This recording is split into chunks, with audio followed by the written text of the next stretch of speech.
I haven't done an any percent run in a while. Like in a month, at least.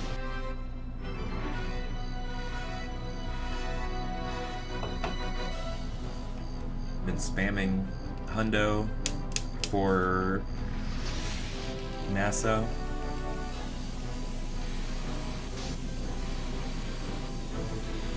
And now I'm still spamming Hundo for that 407.30.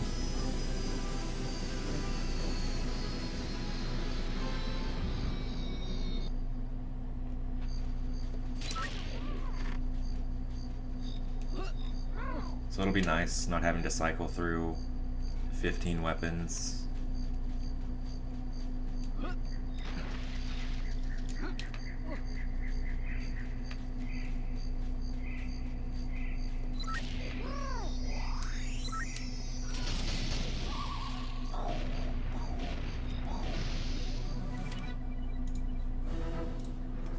Welcome to a Jet Force Gemini Speedrun. This run will most likely reset in the first 15 minutes or sooner. These gems restore health. The run may die from not collecting enough.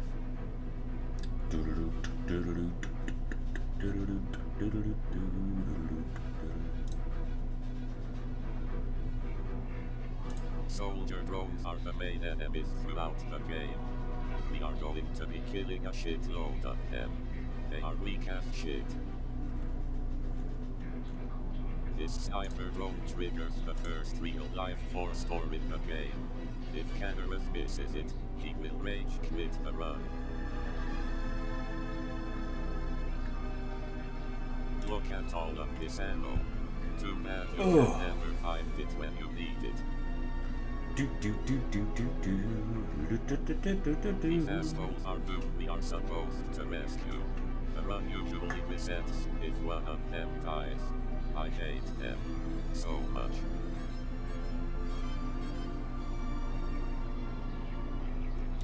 Find the takeoff pad where your ship awaits.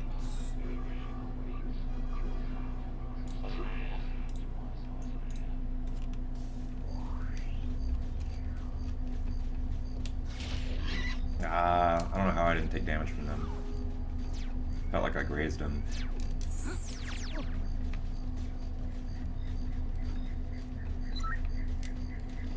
Nice, the one that I usually depend on running into. Decided to surrender instead. Cool.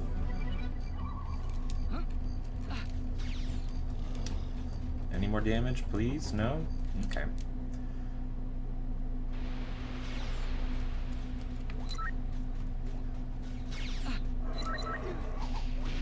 Okay, okay.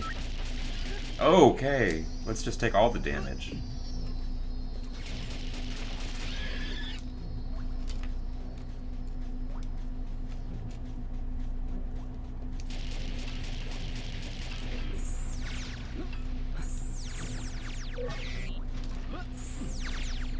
Oh, almost got that. Hey, thanks for the good luck.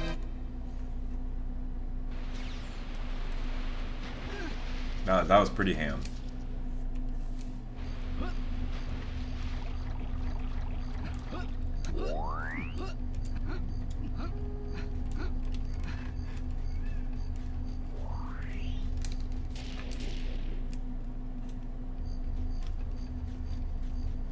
Chirp, chirp, chirp, chirp.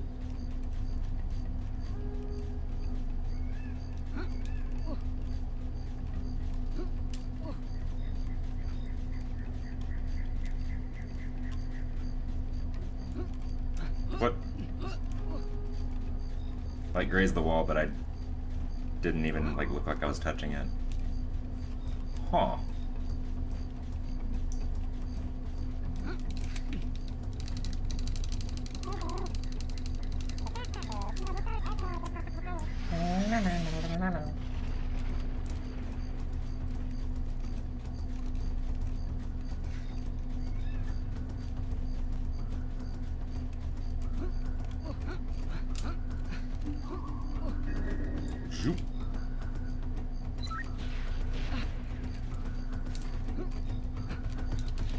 Nice.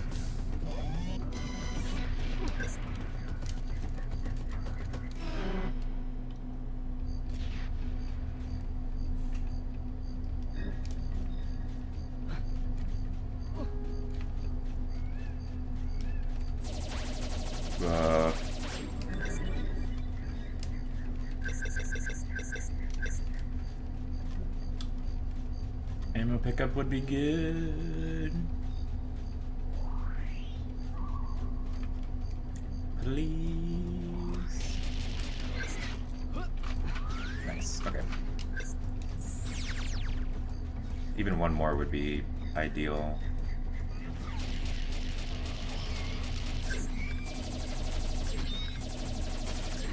Nice. Full ammo.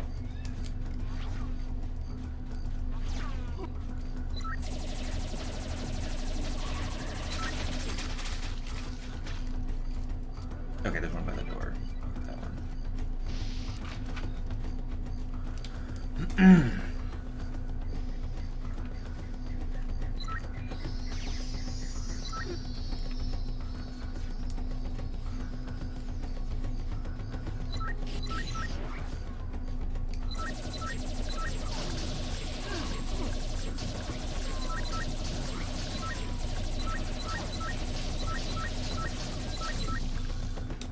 $70.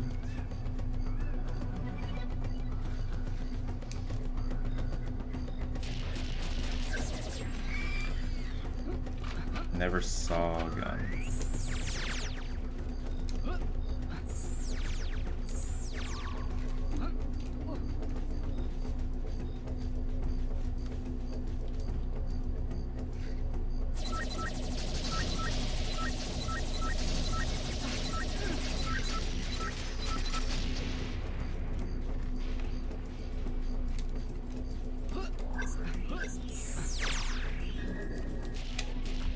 Almost a 739.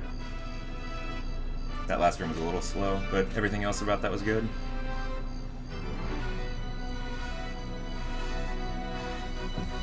It had like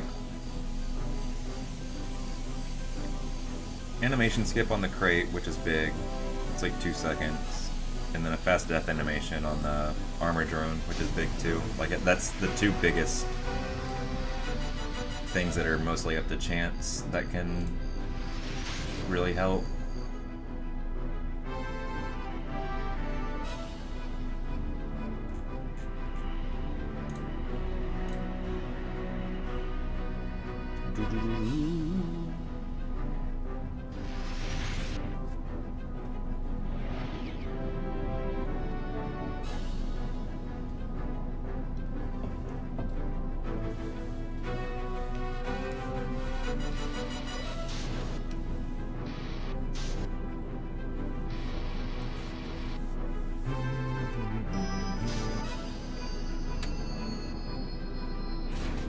God, I haven't done the first cell switch in a long time.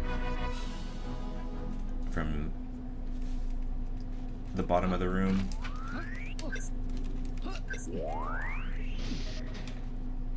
Let's see how this goes.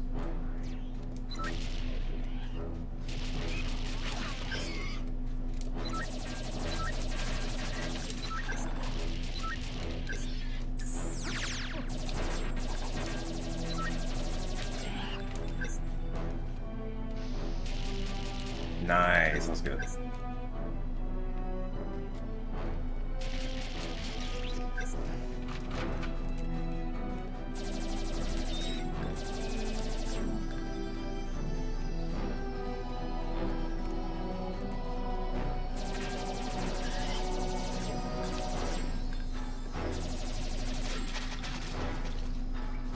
Die, die, die, die, die.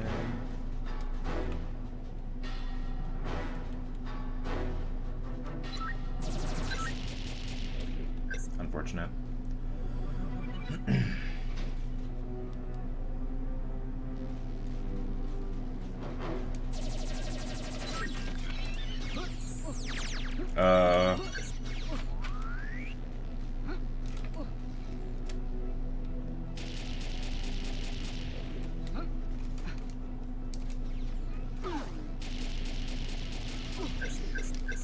I keep wanting to hit B twice, thinking that I have plasma shotgun. Even when I don't have that gun, it fucks me over. Well, not fucks me over, but messes with me.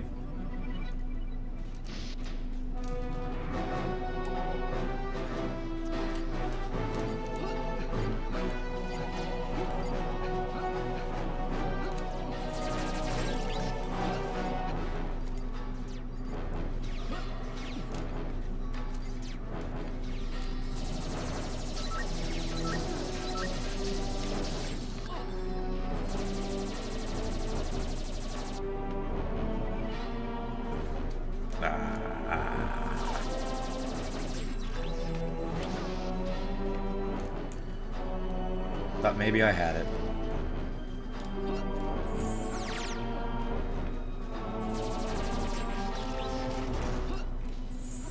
I jumped really far back in the cell there. You're ideally want to just barely make it over the lip, or if you can land on top of the lip of this cell on a short jump. Like that was okay. But you have to jump, like, you can't make it if you jump before your first foot touches the slope.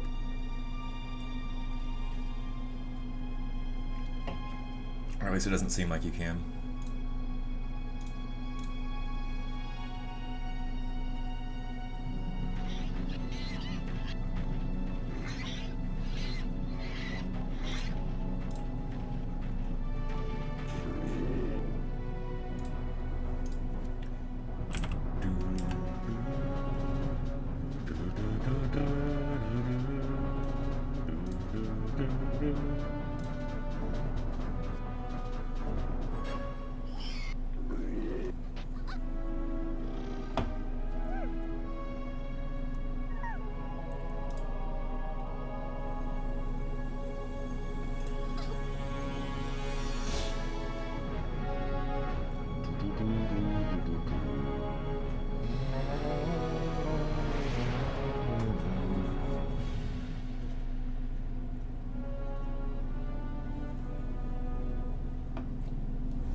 That was a good jump. That was another good one. Those are both, like, ideal.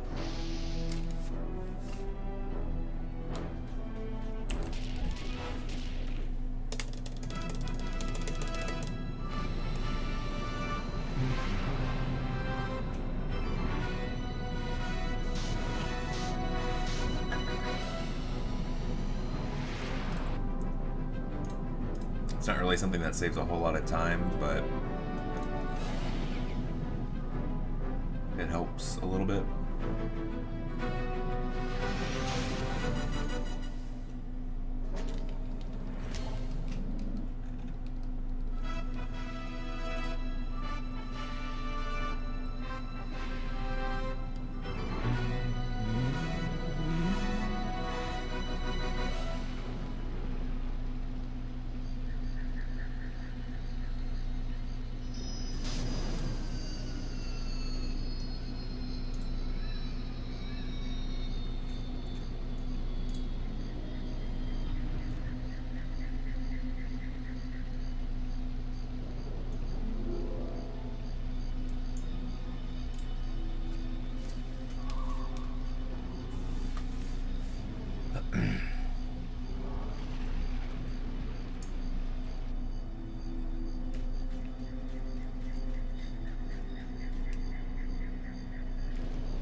Put us together, Floyd.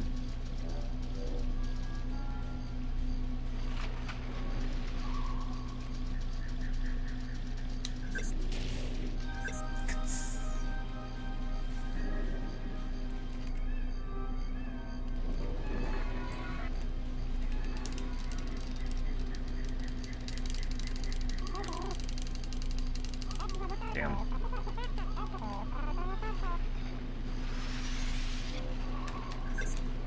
Oops, I don't need to blow that one up. This isn't 100%.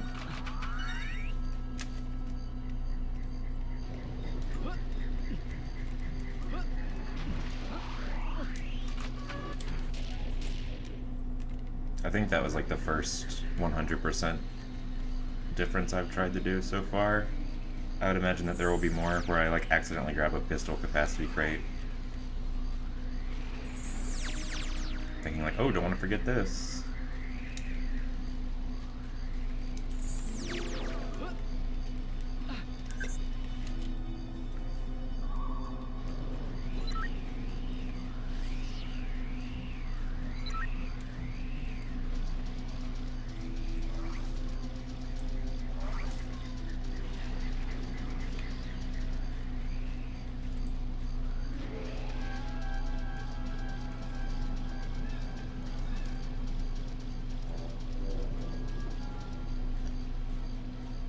Yeah, I mean, I don't think that there would be any disadvantage coming from it, aside from like maybe getting your crosshairs confused, but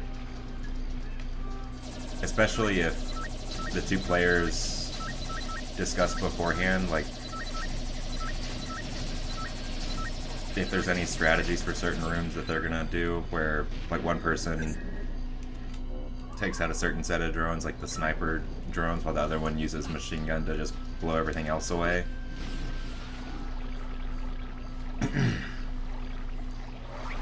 It could definitely be it could definitely help with a lot of individual room optimizations.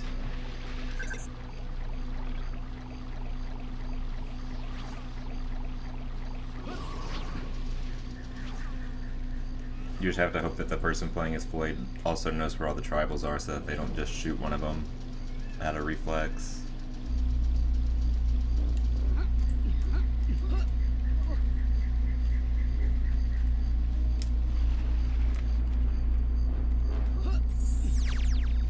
He kind of threw his gun to me. Might have been able to get it had I really tried.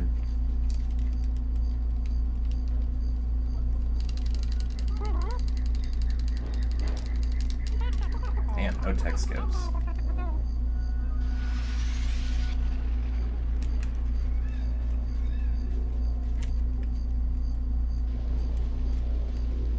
Because Floyd's shots are murderers. Yeah, I would imagine Floyd, especially since he shoots double bullets, would one-shot any tribal if both hit.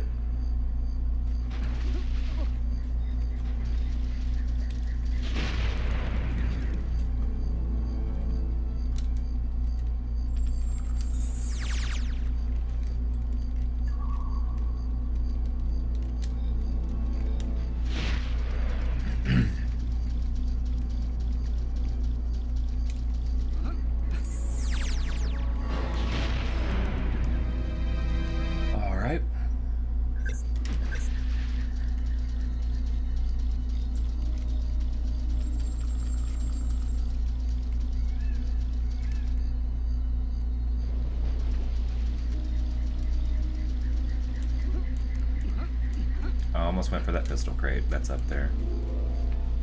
Almost.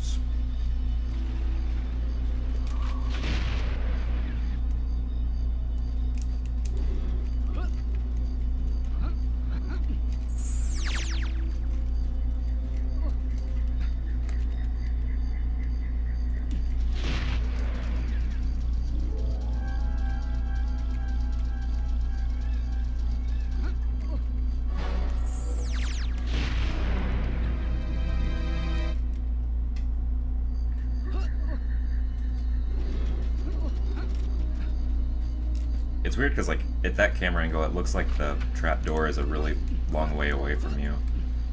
And yet Juno still bonks his head on it. Like, without even getting his feet off the ground.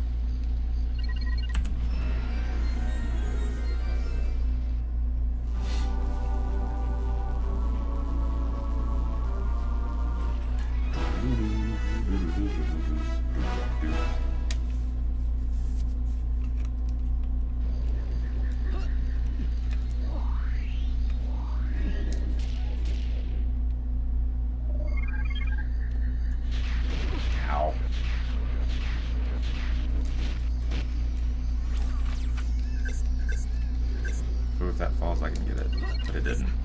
Oh well.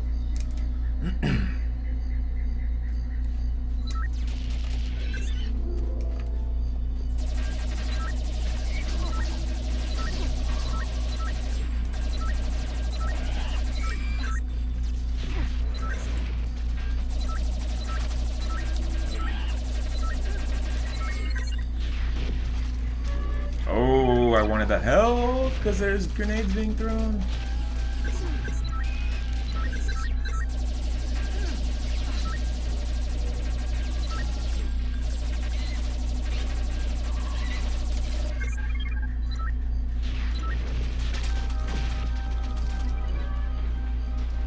Ooh. Hey, thanks for the good lucks.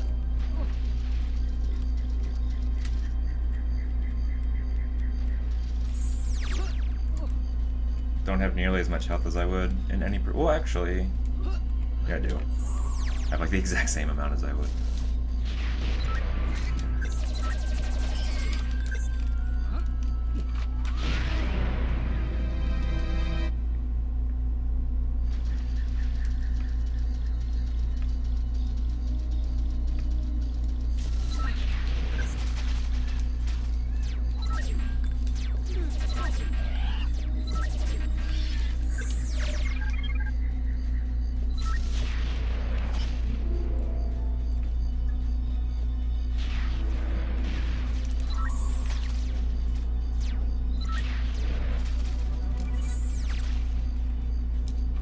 Ooh, that machine gun pickup would have been nice. Oh well. Can't have everything.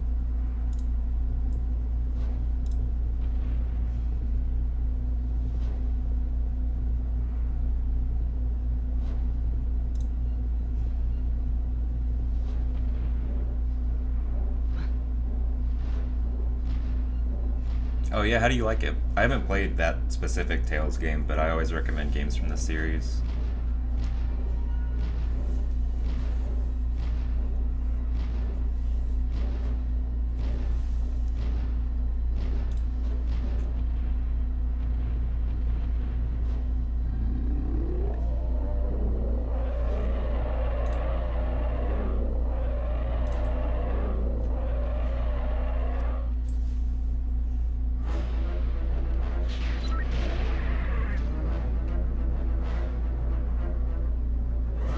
Angry at it right now.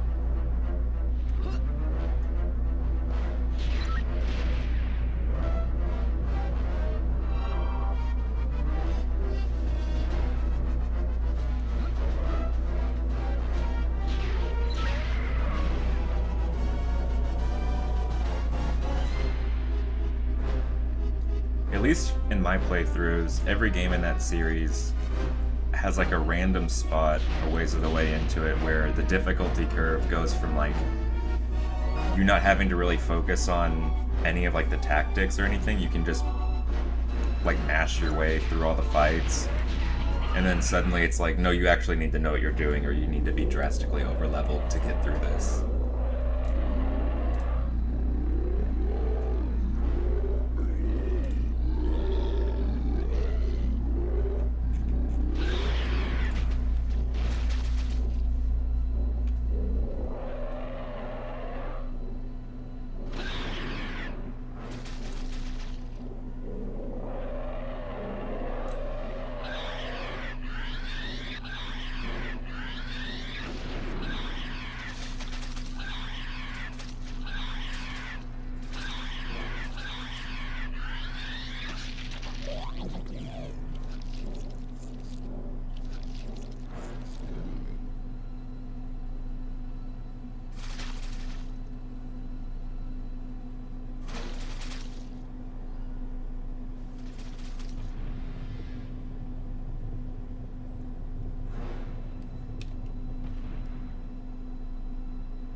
Whoops.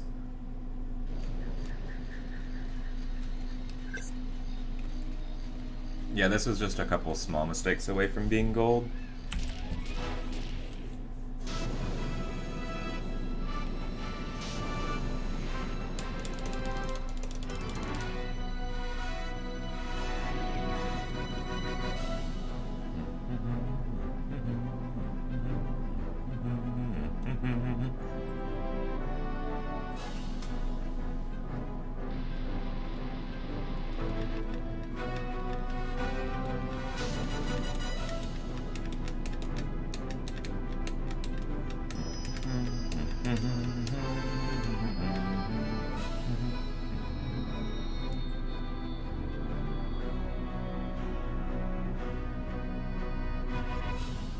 Gee, stun locked to like almost a full health bar. Damn. Yeah, that doesn't sound like fun.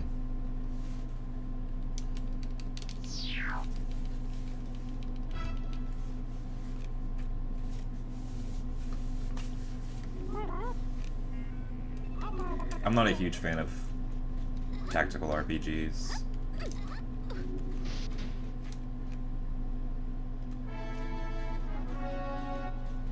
I played the first Fire Emblem that came out in the West and liked it okay, and never felt like investing in another one.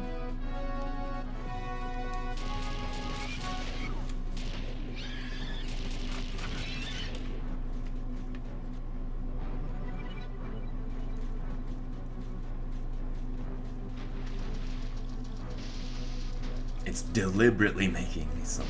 It just wants to fuck with you.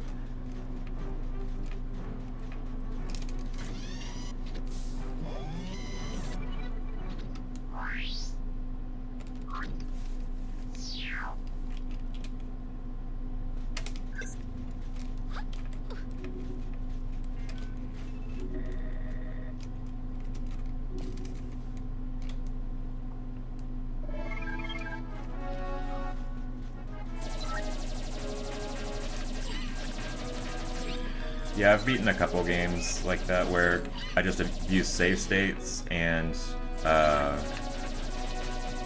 being able to advance like at half speed.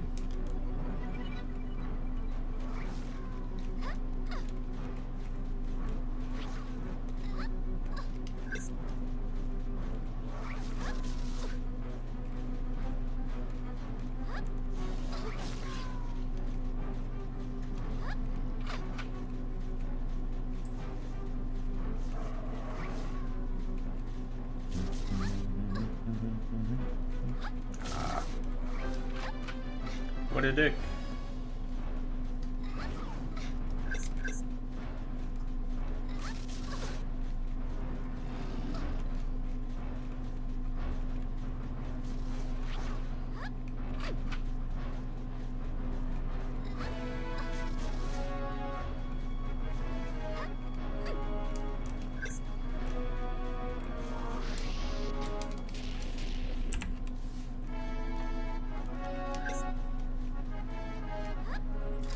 There was a lightning-based boss in Symphonia, and I wasn't like paying attention when I was fighting it. And one of my characters had like a lightning-based weapon, and so every attack that I think it was Sheena, so every attack that she did healed instead of hurt the boss, and I wasn't paying attention. I was just mashing A. And I was like, damn, this boss has a lot of health. And eventually, like, people in my party kept getting killed, and I started running low on ways to revive them. Like, whether it's MP or items. And so eventually the character that was healing it died, and I didn't revive him, and that's how I beat the boss. And I was like, huh.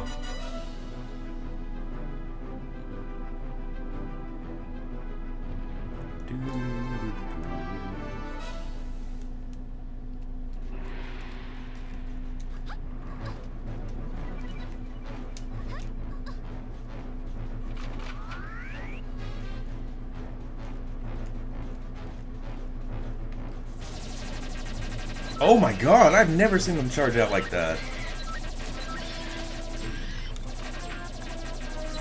And then the last two are just chilling. What the hell was that?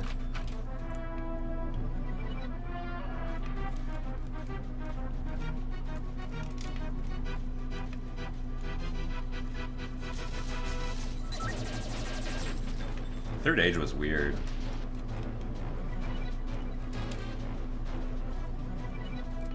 I remember that game.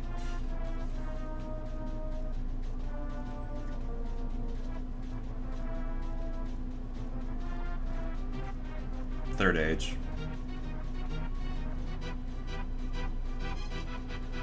I was talking about Third Age. I don't know if you were talking to me. Ooh.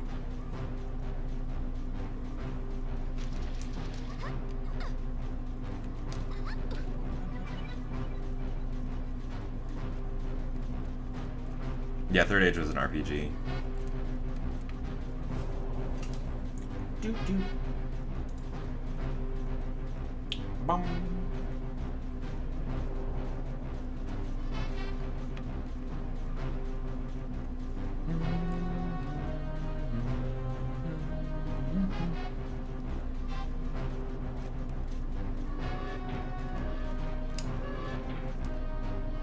I don't have grenades.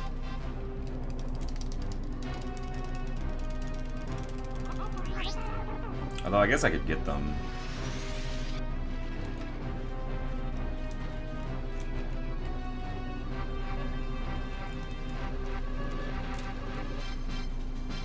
I don't know if it's worth the inconvenience of having to cycle through them.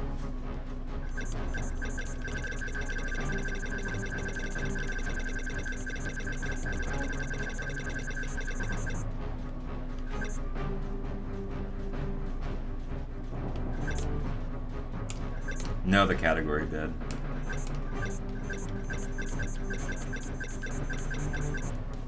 Oh, I guess I didn't change my stream title.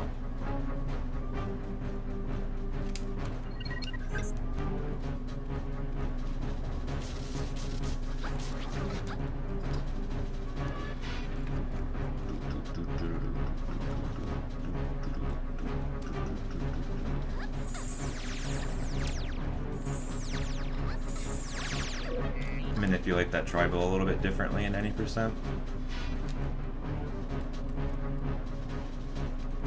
I have it stay still instead of running to it.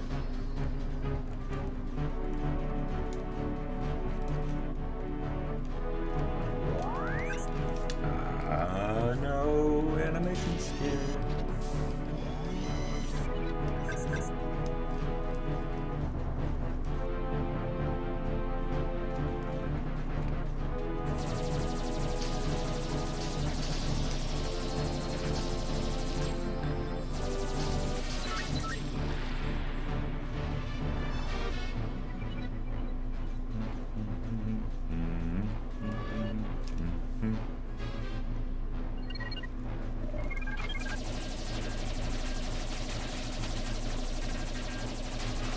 Nice. Ooh, you're like far down here.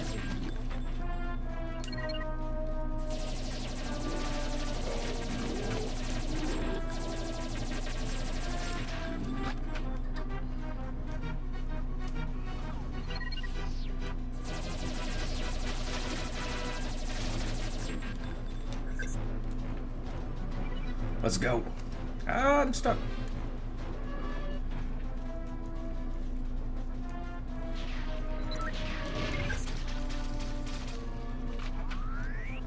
Alright, I guess I'm not getting that machine gun ammo.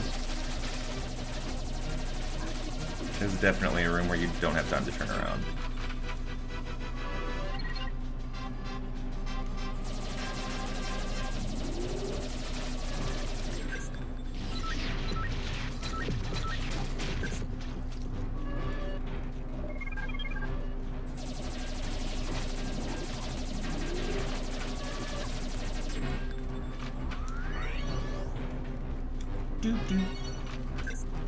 Damn. This cerulean was really good other than the entrance.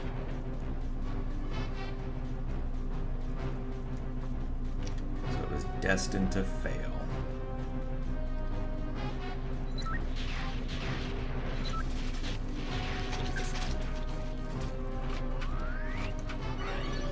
Doo-doo. Machine gun ammo is overrated, just go ham. Just play risky AF.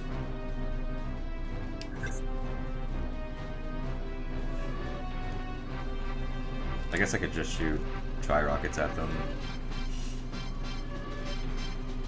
And then use machine gun ammo in the next area, and then instead of having everyone blown up by the time the door opens, just clip through the door.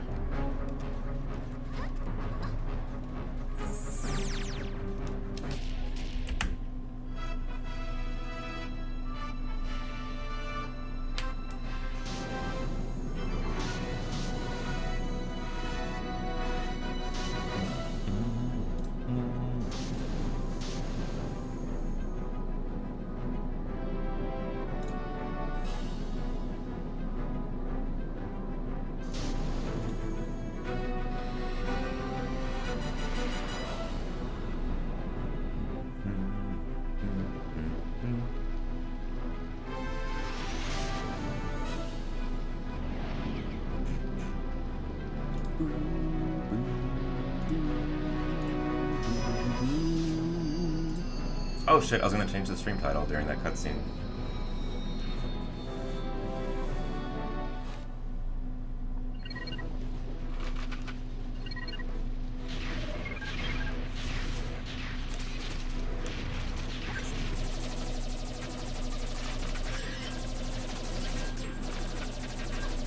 Die.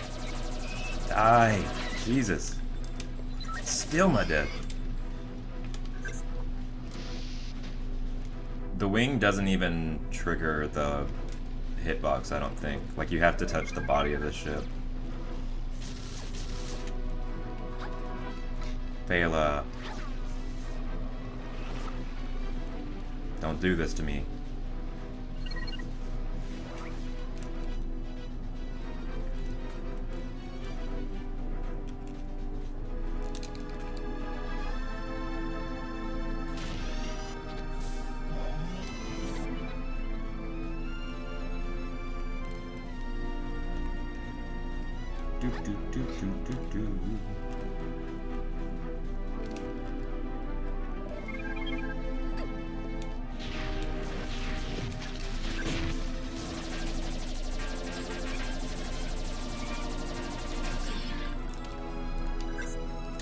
Not used to the health risks of any percent anymore, apparently, as I like almost kill myself before even getting to this room.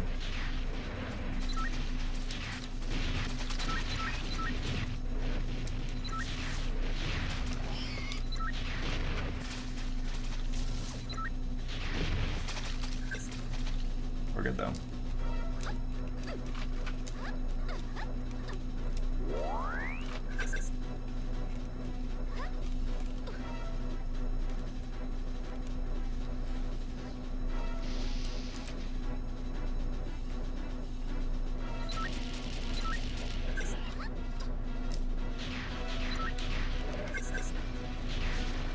Holy shit, that tribal lived. I shot the sniper with a homing missile, and the tribal didn't die.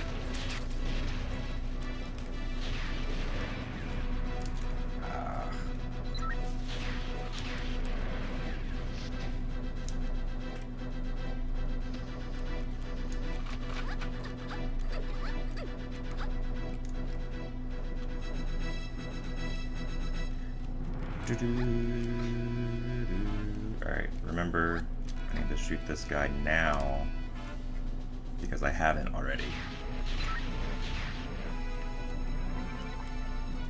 And he actually came wandering out.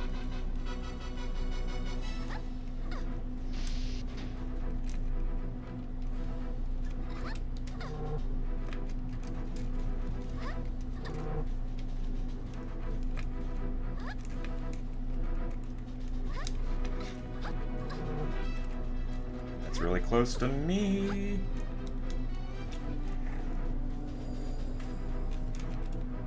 Even had a little bit of slowdown while I was on the platform. That was spooky.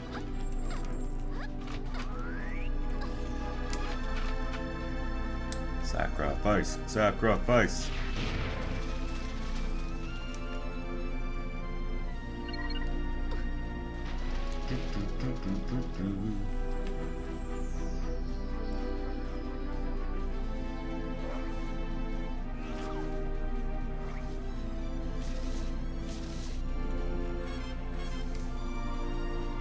Those barricade drones like weren't actually shooting each other, but they were shooting the back ends of each other's shields, so they weren't shooting anything.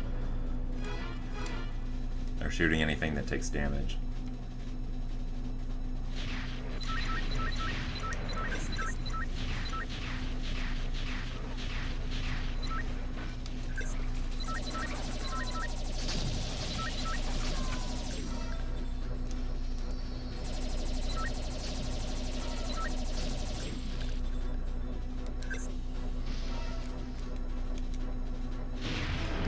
Wondering when this PB actually got good. Looks like this was the split. Because that Ichor was, my Ichor, this run was good, except for the first like room or two.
Is all like, I'm scared right now.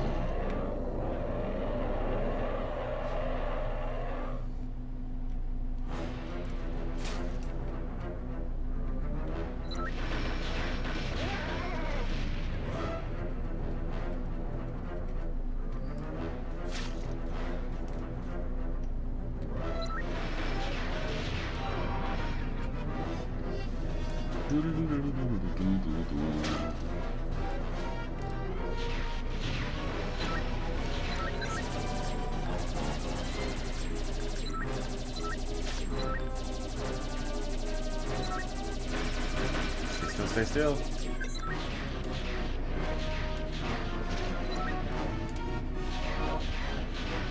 Nice. Didn't even lock on, I don't think. Or it wasn't locked on when I fired the shot that killed it.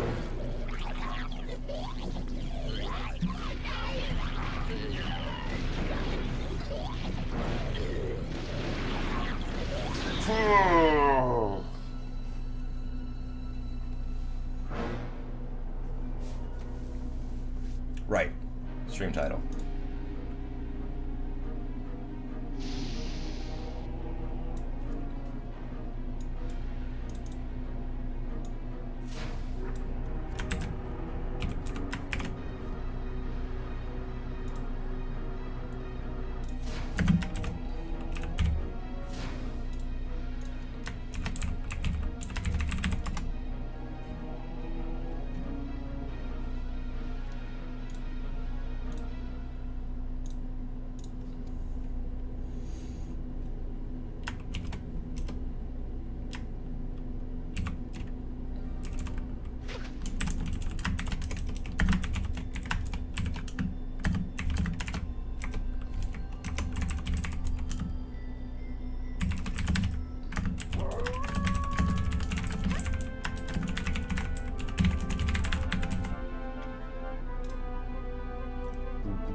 An hour. think.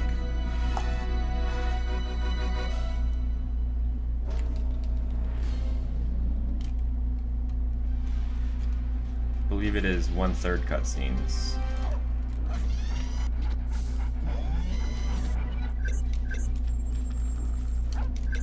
So maybe like an hour and 10 minutes.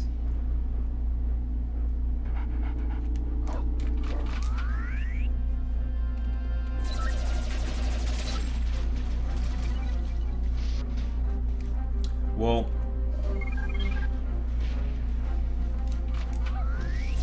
okay, so it's an hour because my in-game time for my 329 is like a 228. And cutscenes don't count as in-game time, but also any time spent paused or in the menus doesn't. And any time talking to NPCs or with a crate open, getting an item doesn't count. So a little bit less than an hour.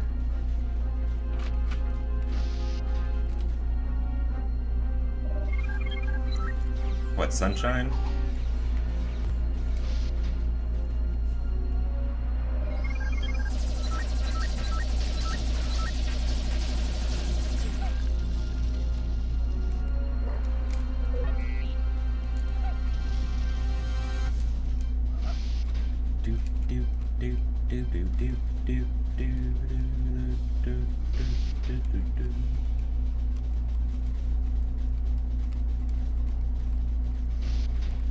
Oh, nuts and bolts. I didn't know that it had one as well.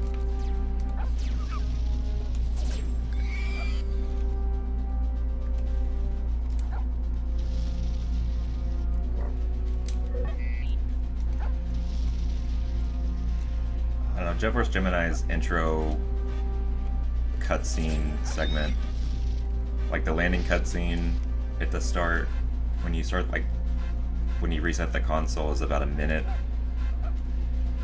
of going through the menus, selecting Juno, and then landing on Goldwood, and then it's a minute and a half. I think it might be 2.5. I think it's just 1.5. So 2.5 minutes total, like right at the very beginning. That's like the highest limit of intro cutscenes I'm willing to take.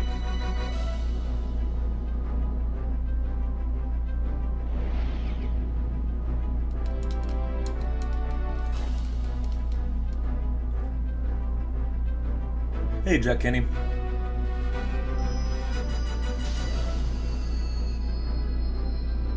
I did.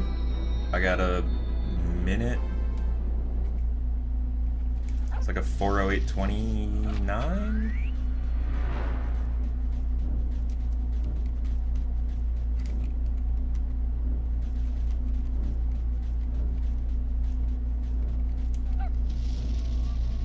Thanks. It's not actually duplicate scenes.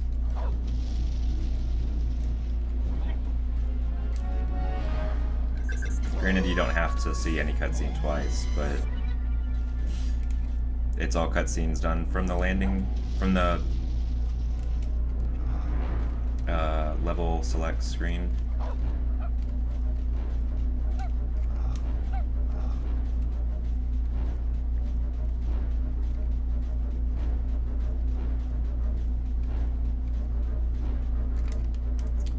As far as I know, it's a true PB. Jimmy will check it to verify it.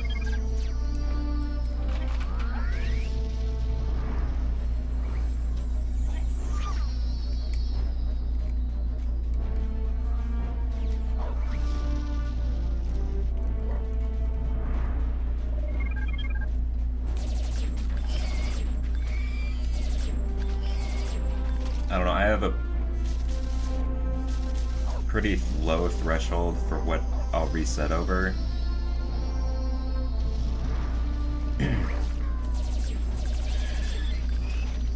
It's gotten better recently, but I used to reset like over really small time losses on the first couple splits.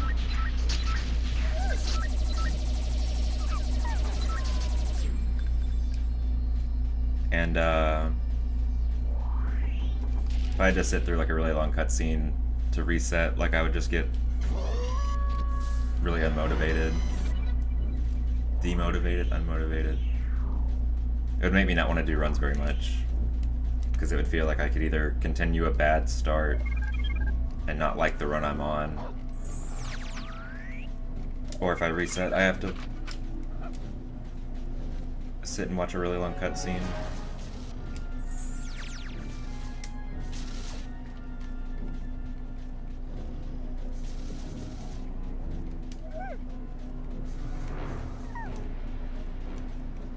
That's why I could never do like Super Mario Sunshine or Majora's Mask.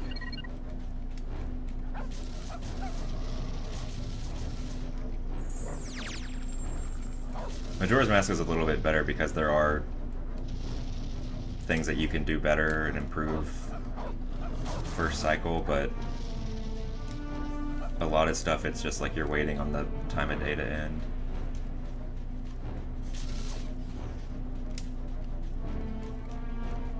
Go what? Okay.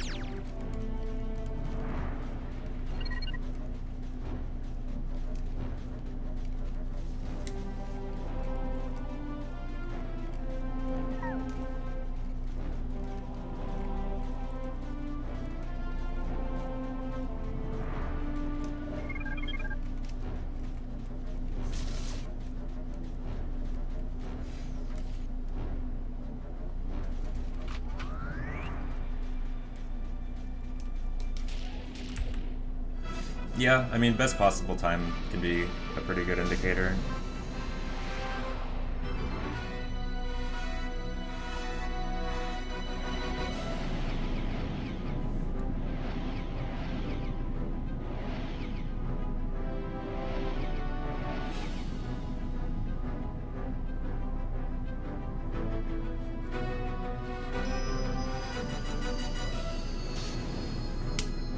I don't know, for me, like, I would have to hide my timer or my splits completely because I know what good times are for the first couple any percent splits. Yeah, it was a decent Rithessa, except I should have started moving towards the life force door earlier when I was shooting the flying drones, regardless of how many are left. So I wasted a little bit of time, like maybe a second.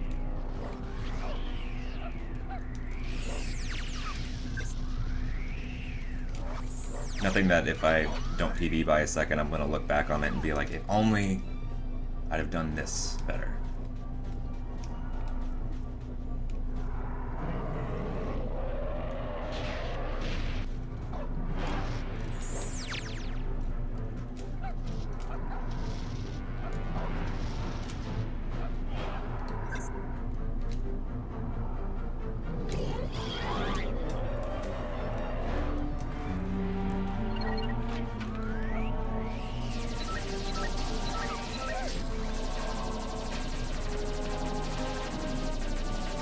Where are you?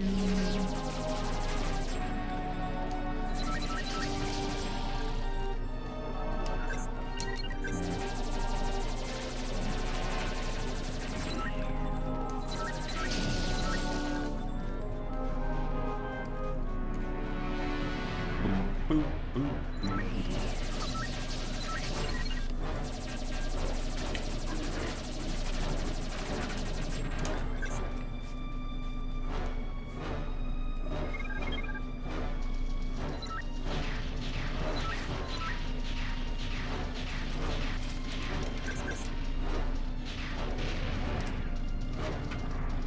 Yes, no, yes, no.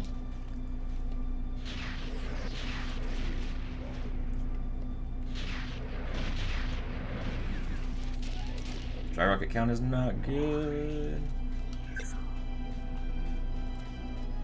I don't know. I don't really like have a problem as far as like stress or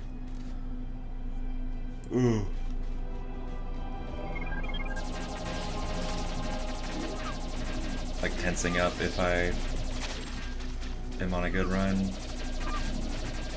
And I don't think that my attitude really changes whenever I don't have a run going. Or like if I'm not playing right.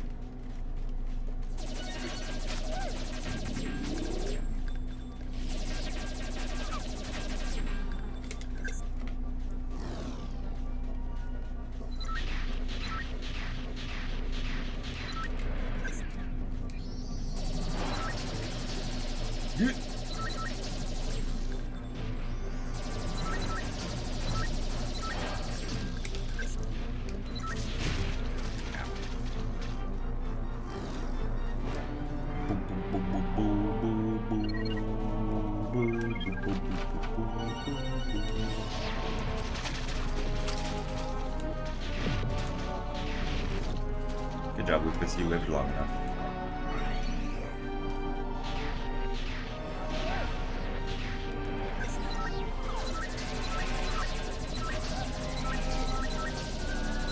That's right, your philosophy has to be the only positivity here are my splits.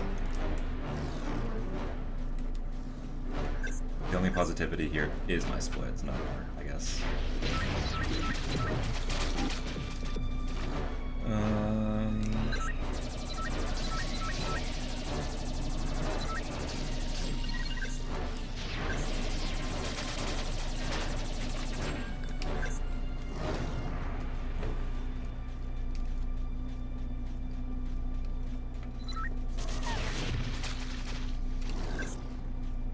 That's the spirit. Extreme pessimism.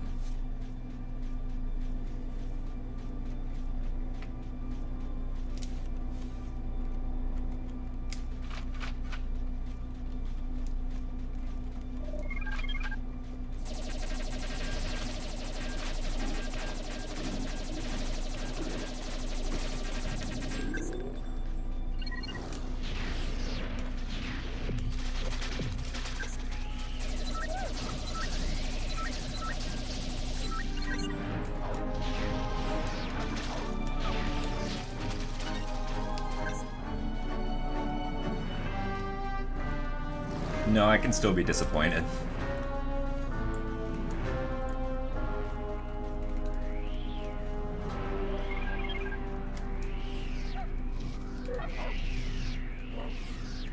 Oh, this boss fight's gonna feel a lot better. It doesn't mean it's gonna go better, but it's gonna feel better.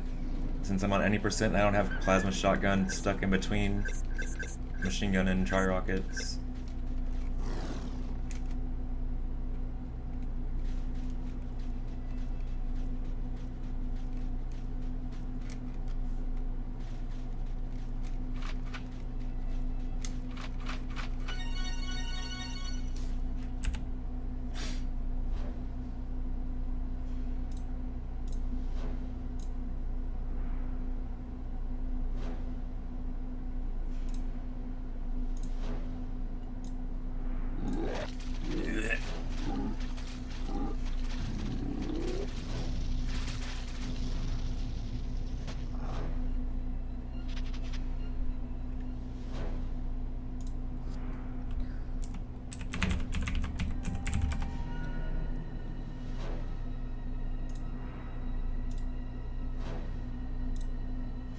It's glorious.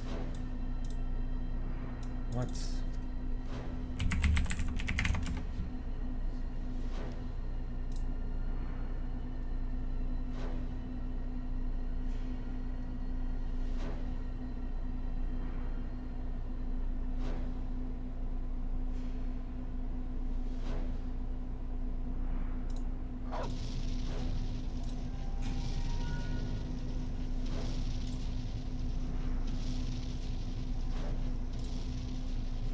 How have you never noticed that? It's like the second best cutscene in the game. The only better one is the Jim Corey one.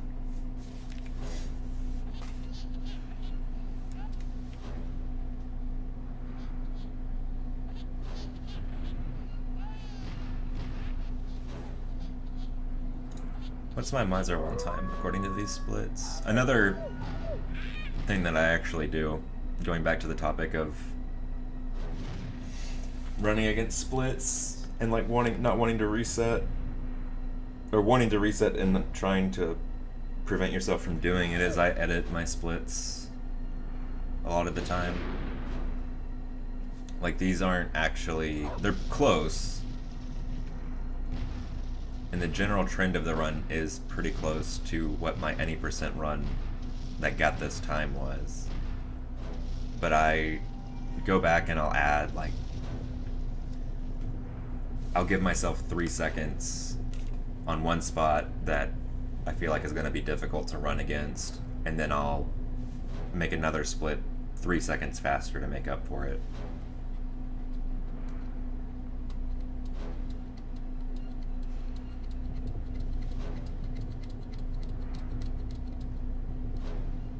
So, like, let's say in the event that my PB has a 5 cycle on Jim Corey in it, I would just take I would take the difference between a 5 cycle and a 4 cycle, which is like 30 seconds, and I would make my Jim Corey split be a 4 cycle, and then just redistribute that time elsewhere.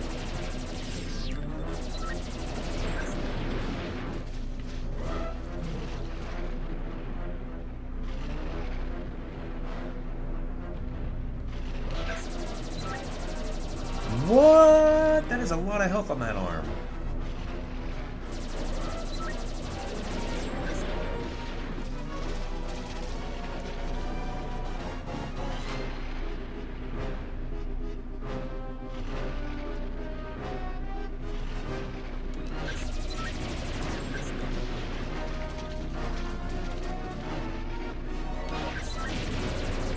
Jeez, and that would hit it like is within a second of it becoming vulnerable, or the hitbox actually showing.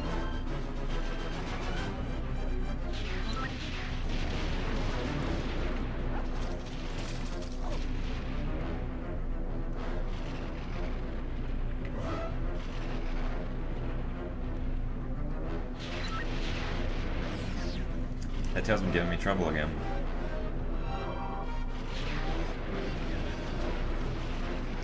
So weird.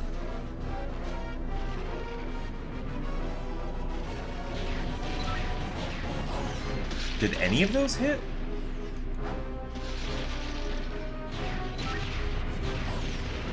It like never flashed red.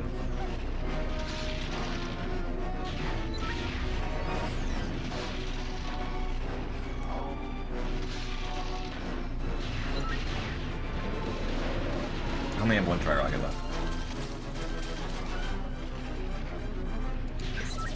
Okay.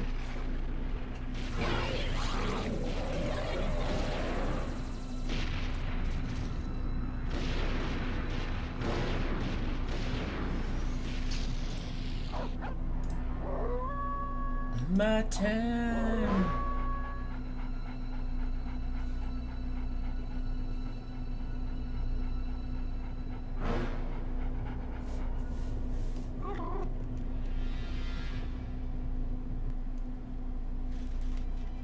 Sucks to suck.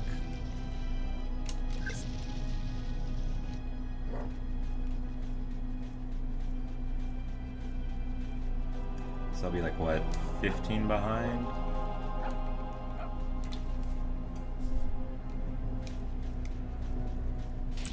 Behind. Yeah, so if this were to PB, I would make that fight. I would probably take 10 seconds off of that fight, maybe like 11 or 12, and put it here, some of it there, and some of it somewhere else probably. And I always make my run start. Goldwood for any percent and 100% is always 745, and Anubis is usually like 1328, 1329.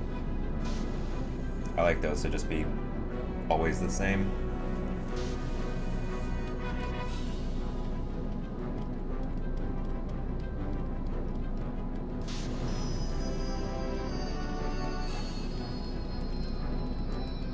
No, because I never make a split better than gold, or anywhere close to gold, whenever I'm improving one.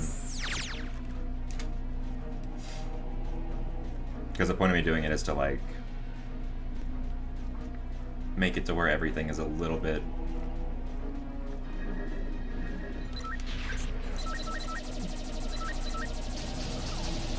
I don't like running against gold splits, basically.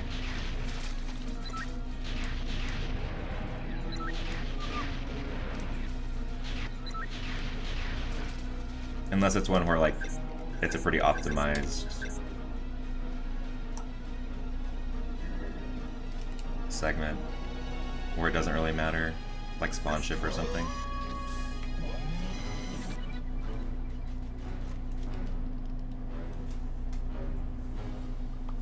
The fact that I lost 25 seconds lets you know that that split was rough.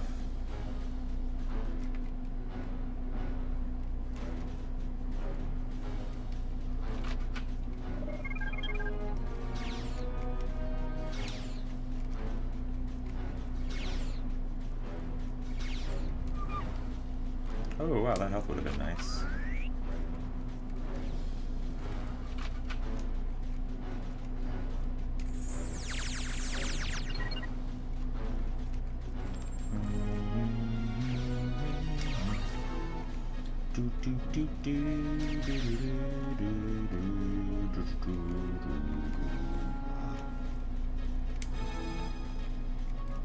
Still 12 seconds behind going into Mizar 2. Mizar, oh my god. Mizar 1. Be a while before Mizar 2. Completely fine. I will happily continue any run that gets to my... anytime my Mizar 1 split in any percent or 100% is less than 30 seconds behind.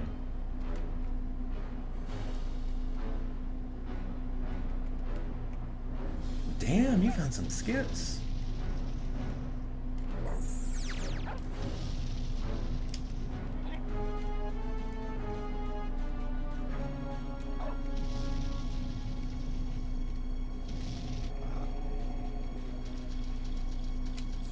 I wish I found some things that actually like have made a significant difference in any percent.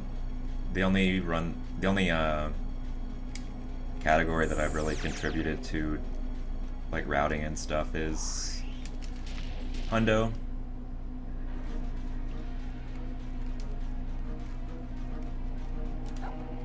Because I changed it significantly.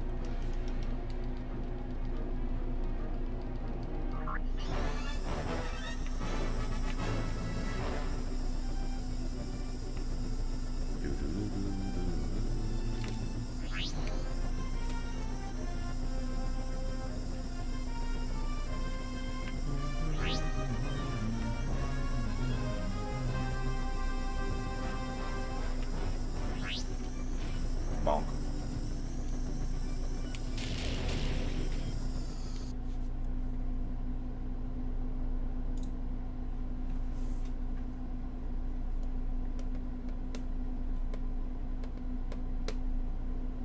Do do do do do. Oh, is E3 in 12 days? Or like 2 weeks? That's neat.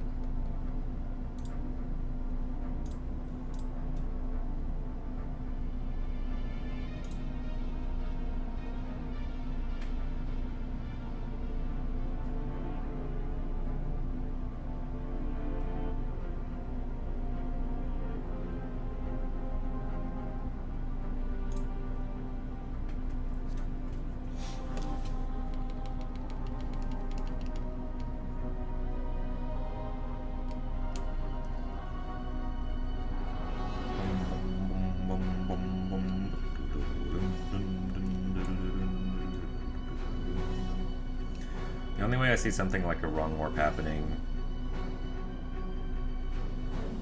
would be like, I don't know, if like that soft lock that Jimmy found today, where if you have maximum health capacity and you try to collect another health capacity crate or thing, and then like it says that you can't get any more because your capacity's full, and then you go to the health screen on the menu it just soft locks the game. It would have to be like something like that to where the game sees that you can't get any more health capacity, but you pick up an item that gives it to you anyway, and the game's just like, fuck, well I don't know what to do with this, and then just like suddenly starts throwing memory around because it's like, I can't put it here.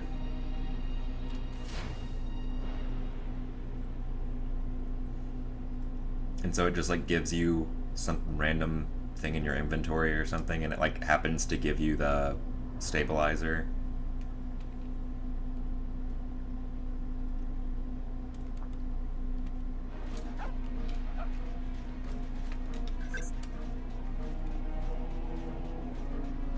You can't. There's a reason.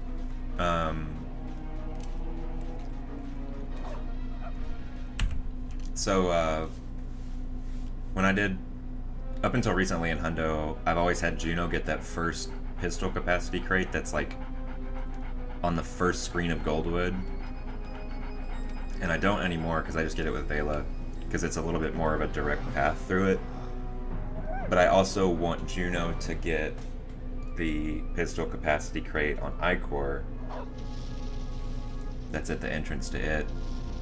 And if you get that first pistol capacity crate, he has 900 pistol capacity, and the crate's just unobtainable. It's like, it looks like one, like it's transparent, and it looks like you don't have the gun for it.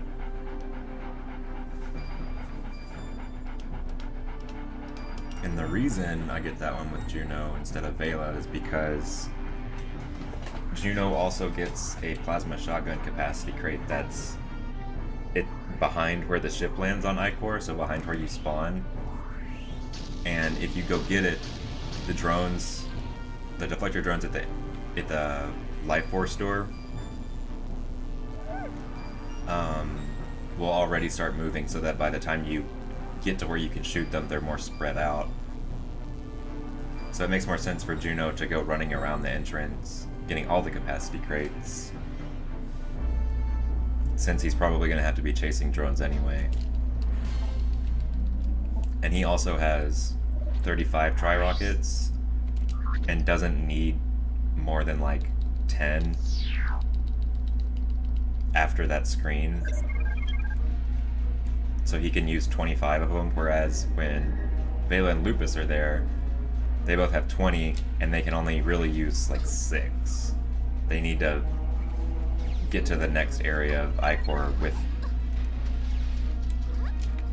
ideally 16, but no less than 13.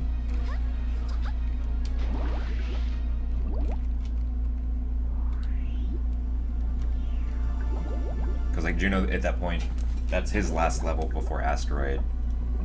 So he has maximum health, at a maximum capacity of health. And then 35 tri-rocket capacity, so he just can hold Z in that room.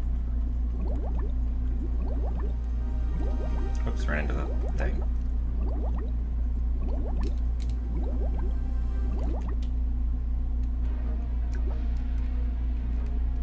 When they're already gonna scatter for him,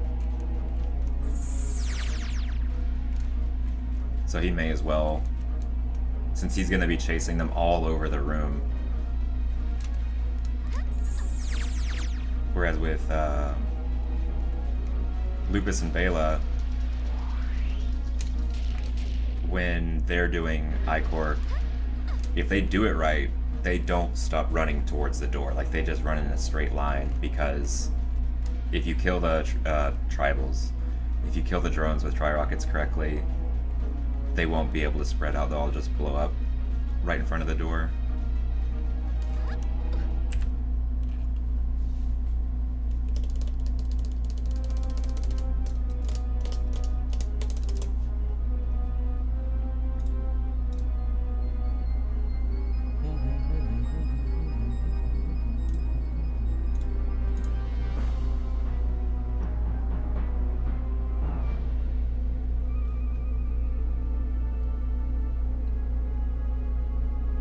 Right.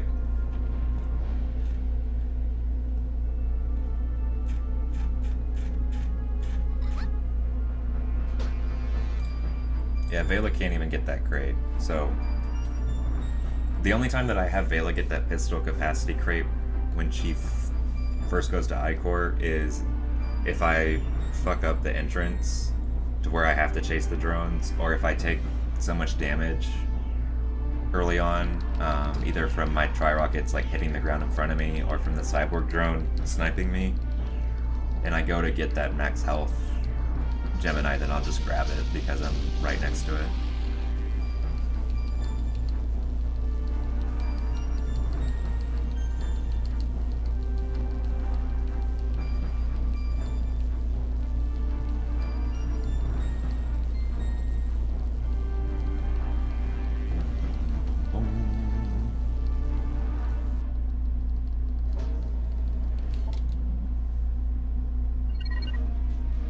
No machine gun ammo, wow. That's a new one.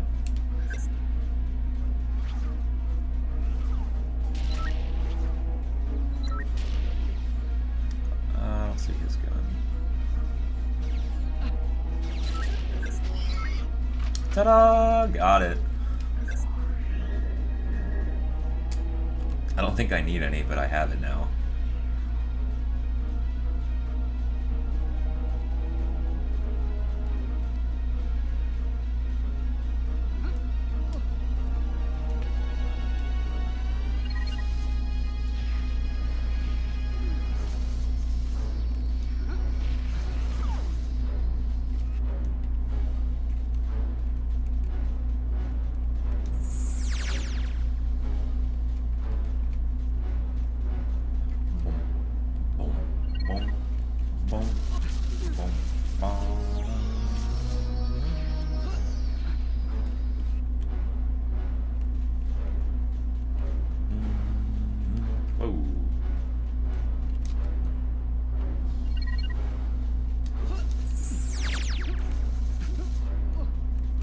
So far, so good.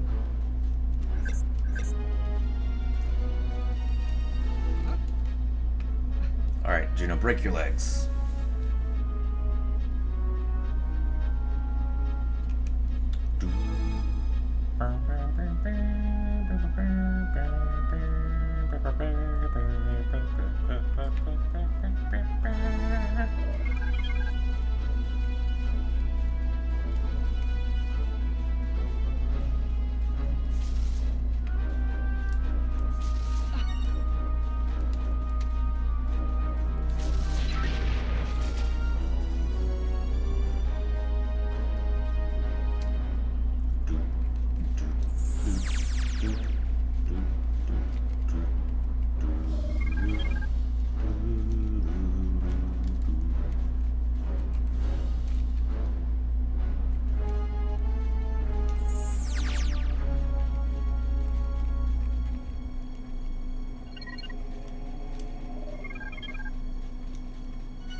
Don't really care about the machine gun capacity crates in here because Juno doesn't really need machine gun ammo anymore.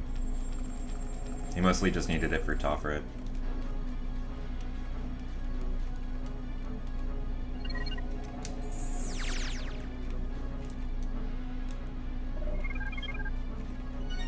I probably could have just gotten that one though. I mean, it's not like it was out of the way. Crapacity. That would be for plasma shotgun. Damn, that stag drone shot me from across the room. Or I guess halfway across the room.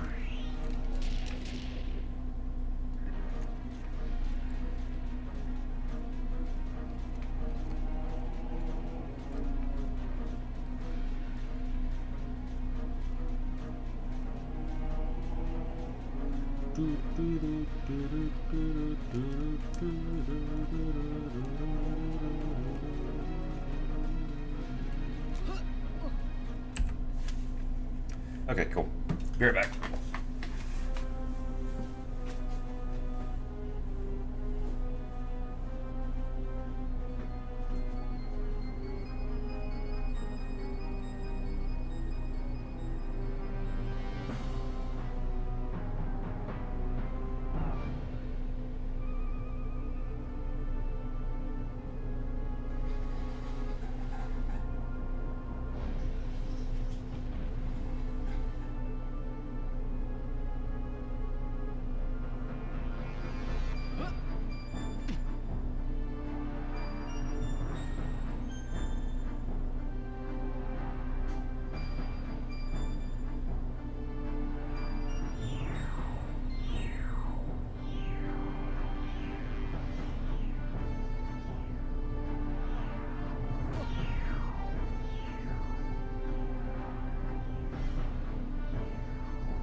Oh, to see if that's actually Braille? I'd be interested in knowing what it says if it is. I'm working on the best picture right now because it actually fits perfect with the current standings on the leaderboards.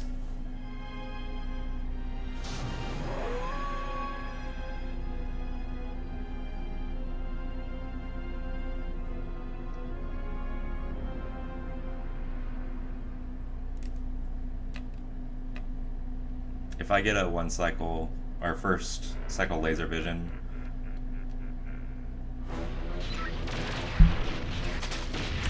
it's like that's a false gold split. I need to fix that. Alright, I'll be right back.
Oh my god.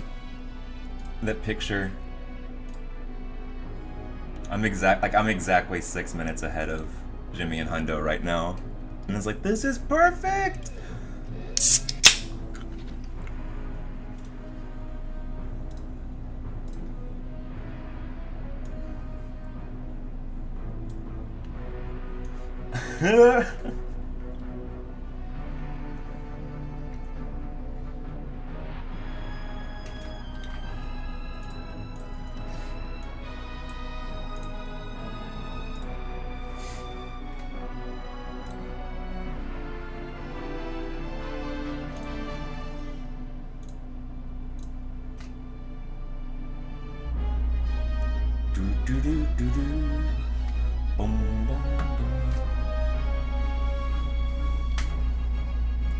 He said he's waiting until the 17th anniversary, or the 17th birthday of the game, which happens to be this October,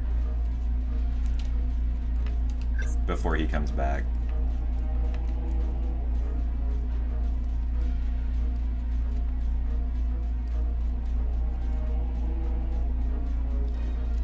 Six minutes in 100%, because he's never grinded it.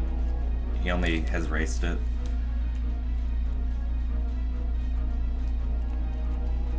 So he has a 4:14:30, I think. So I'm like exactly 6 minutes ahead.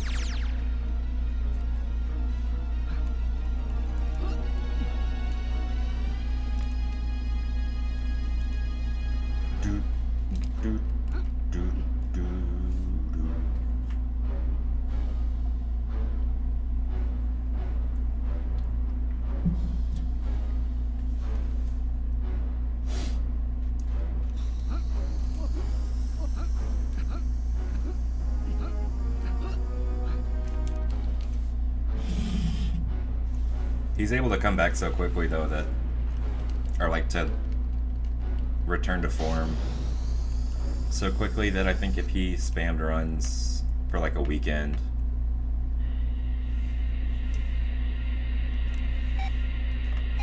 oh yeah, that Hundo race was close.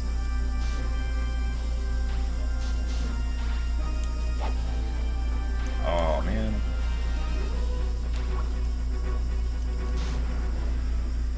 Ooh.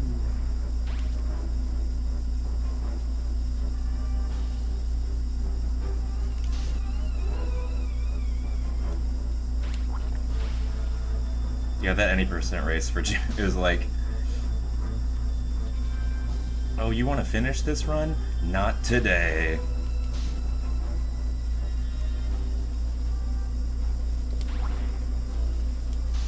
I probably would have forfeit when the level, like, when I had to reset the level like the third time.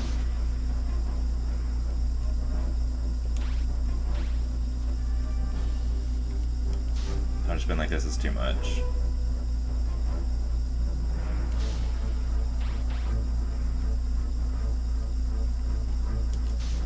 I don't know why I boosted there, but I did. I guess I needed to. Otherwise I'd have too many.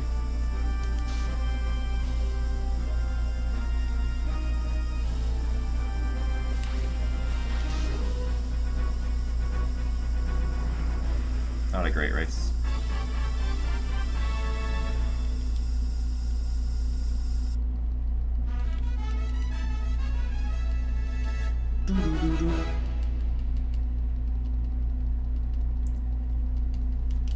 That was definitely a Jimmy no.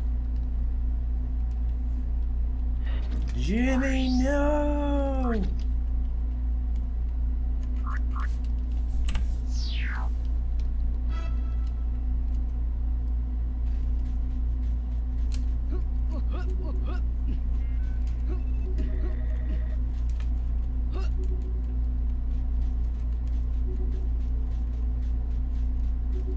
No, you actually lap the yellow one, you just don't see it.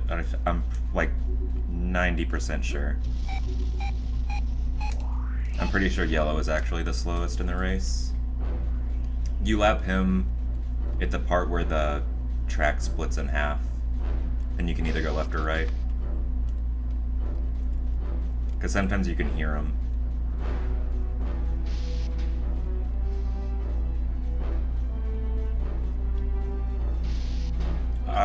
Not in theaters, no. I have no plans to see it. And I probably won't make any effort to see it once it's released on home video, whether it's on a web platform like Netflix or if it's like in Redbox.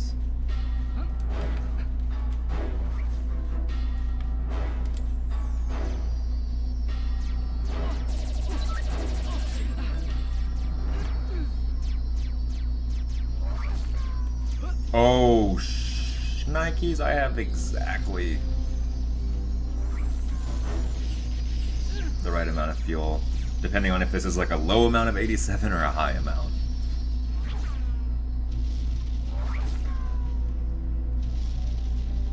I wish there was like a good way to put in...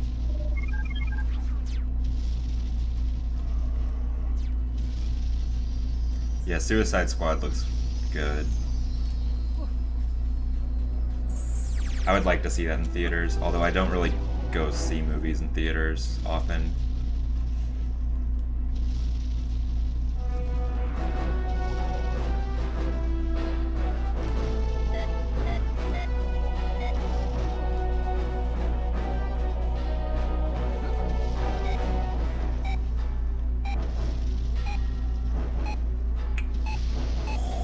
Oh my god, I actually got extra fuel flying over that jetpad. I didn't know that you didn't have to have your feet on it. Otherwise I would have ran out by the time I reached the door.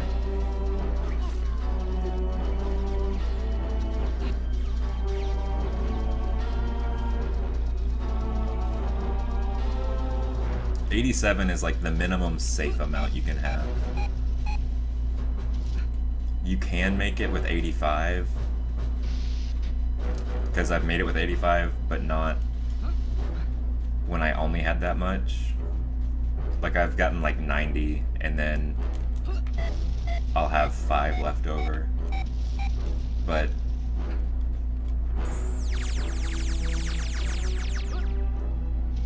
your heights have to be perfect, and you have to like wait to use the fuel and have really good lines, which I very rarely do.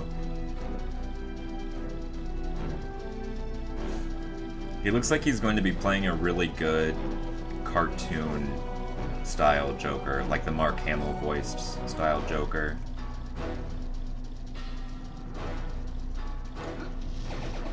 Which is cool. I think after seeing the really gritty Christopher Nolan Joker,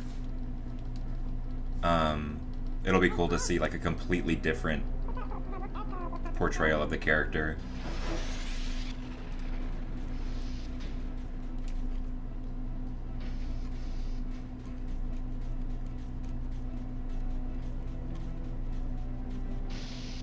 Yeah, Mark Hamill's almost more recognized for his voice work than he is for being in Star Wars.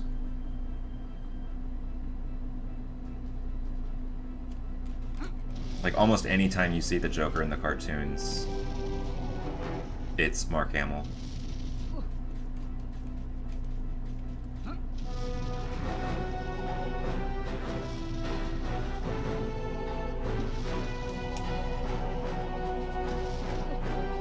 Like, he said at conventions that more people come up to him asking for him to autograph Batman stuff than Star Wars stuff.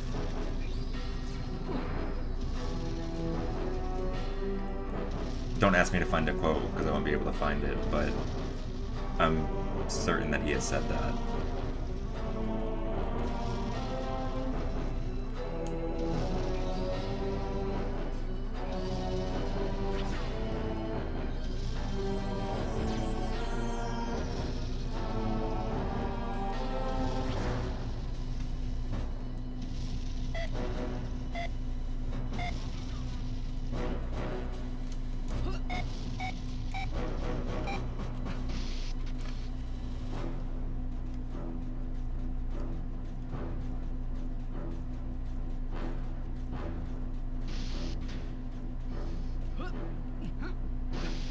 Yeah, Episode 7 was the last movie I saw in theaters.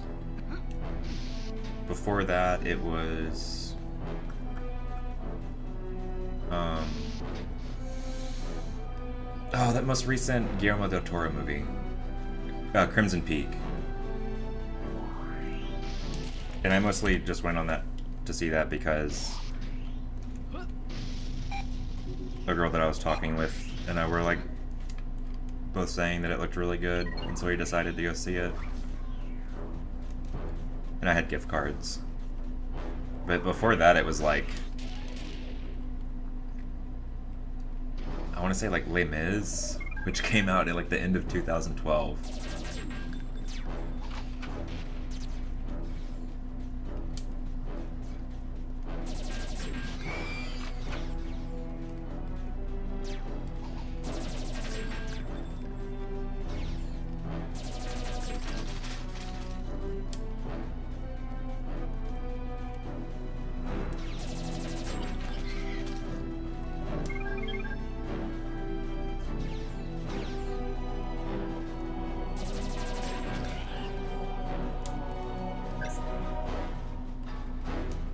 There's just not a whole lot of movies that I'm like,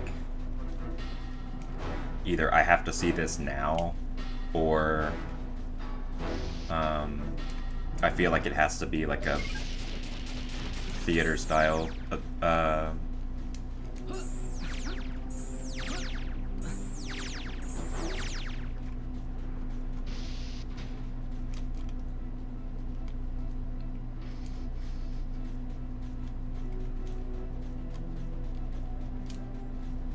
I guess I just go to the theaters once a year. Would be a good guess.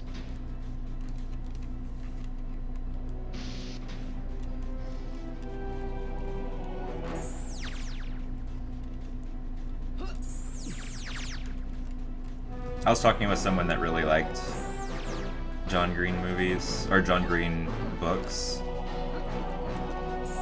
And he's the author that wrote the book that movie's from. And I was like, okay, like at least you like books, like that's good. Like most people can't name like a book, an author that they like to read. So I was like, I'll download a couple of these, of this guy's stuff, like 2 of these guys' books on Kindle. Give them a quick read, and just so that it's like a nice gesture towards someone.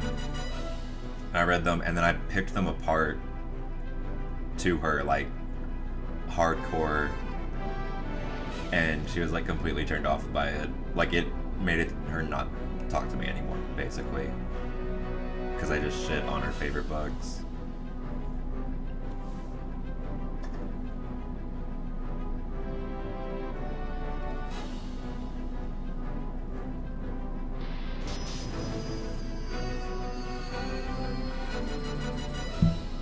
Which I've done before. I've pissed off girlfriends before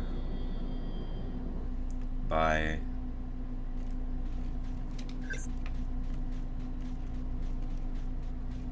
talking shit about their favorite books.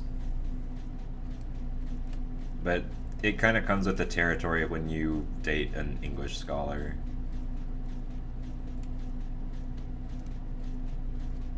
Not to toot my own horn, but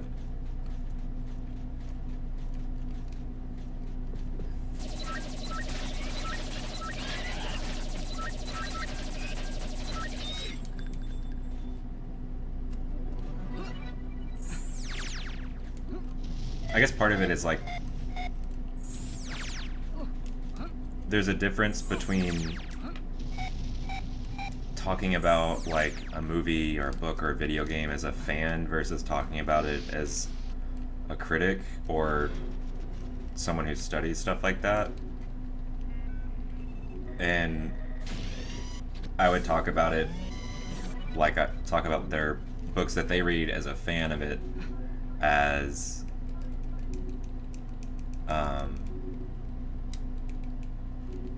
someone who's reviewing it or writing like a critical piece on it.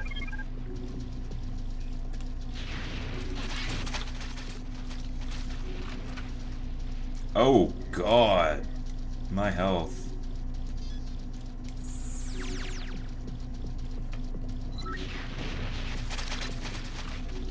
Alright, we're fine.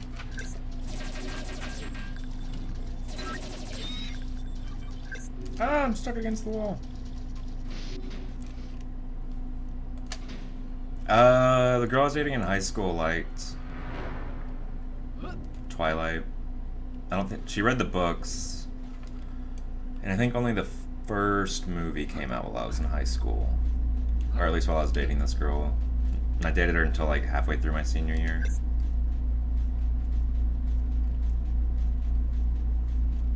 But with that, it's like you expect someone to either like love it or hate it. So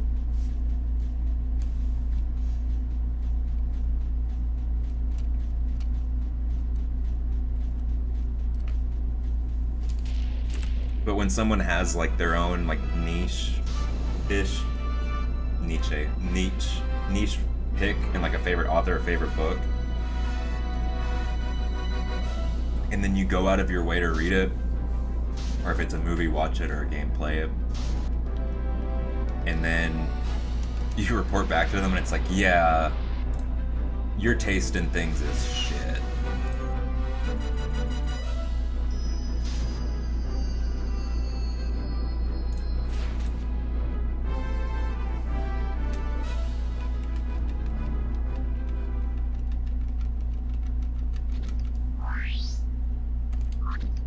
I mean, that's not exactly the wording that I used, but it was kind of close.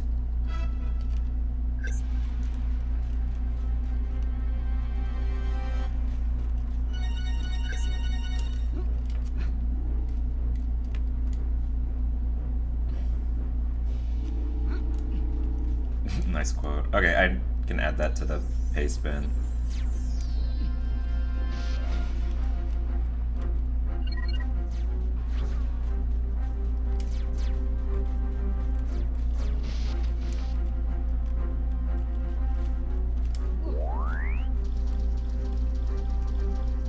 I think the nicest thing I can say about the Twilight or 50 Shades of Grey series is it's like, congratulations on proving that you have like the physical capacity to put words on paper and write what you're claiming to be as a novel. That's something that not many people do. So pat yourself on the back.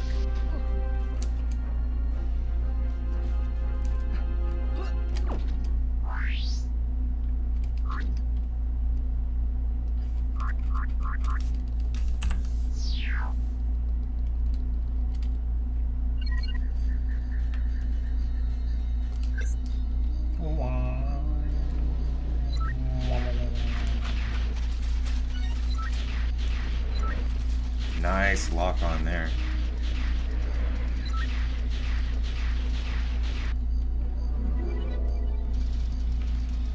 Your fun is wrong.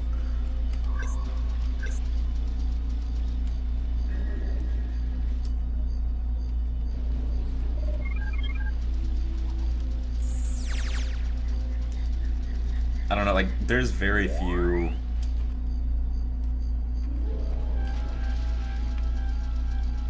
things that like games that I like or books that I like or movies that I like where I attach some sort of value to them beyond just like I think that they're well made, to where like if someone shit talks Jet Force Gemini, I'm like, cool, I don't like, it doesn't affect me at all, and I understand typically like what people don't like about it. And if someone shit talks books that I like, it's like, okay, cool. Different strokes for different folks. Whereas some people, like, you say that there's something wrong with a book that they like or a movie that they like, and they think that you're, like, implying that they're, like, a worse person for liking that.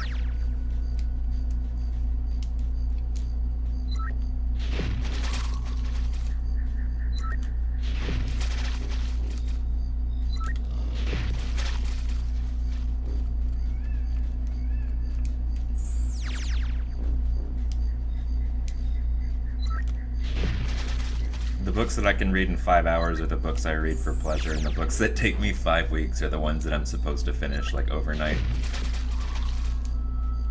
for coursework. Where it's like, yeah, I can write a seminar paper over this. Never read it.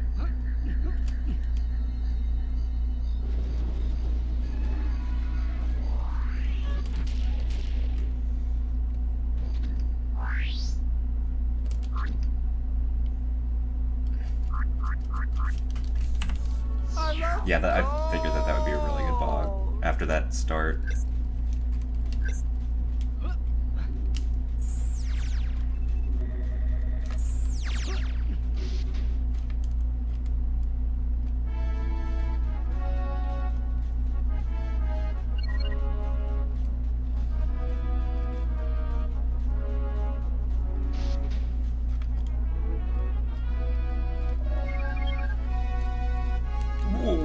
What am I doing? I guess I'll fall.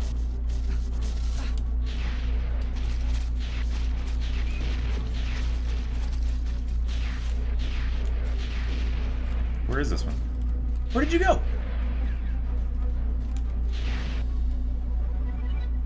Okay, there goes any potential time I could save on this split.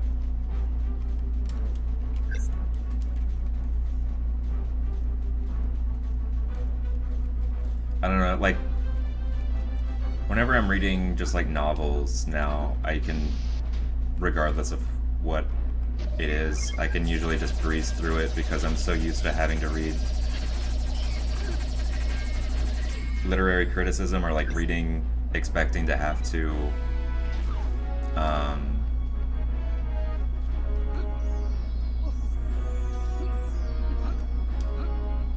like speak on it for 20 minutes at a time. And like reading literary criticism is like reading,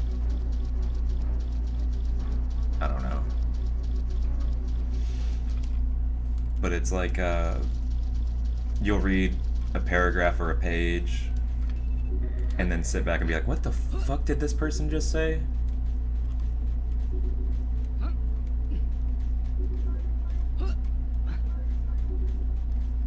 Everything's all conceptual. Even when they're talking about like plot elements in books.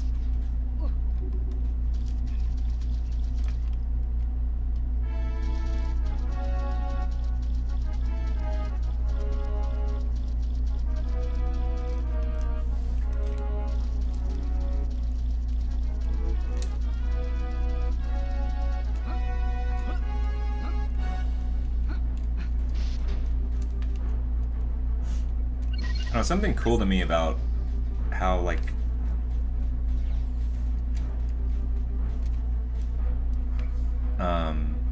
there's all of these dystopian novels that are becoming a lot more popular than the genre used to be, and it seems like all of the novels that are getting turned into movies are based off of those now. Like, young adult fiction dystopian novels is like a gold mine for blockbuster films right now, and they're even like going back and finding older ones to make movies off of, like The Giver. So it'd be really interesting to read like an anthropological study on why Hollywood and the movie-going public have like recently become so fixated on dystopian novels and dystopian movies.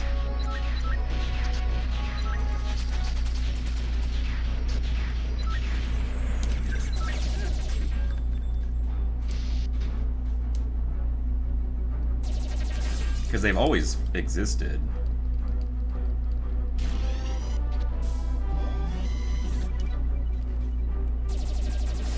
Like, dystopian fiction has been around for centuries. But recently, young adult literature has become infatuated with it, and that's like all that gets published now. Yeah, there's been a couple like hundo muscle memory points here.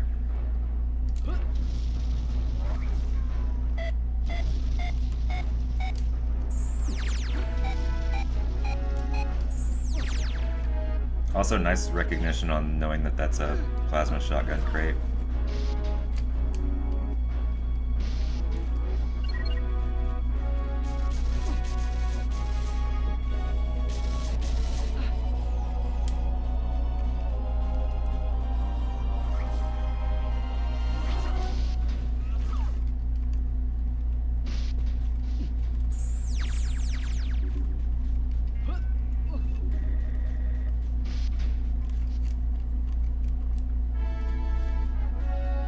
I might actually have to see if there's been any academic studies.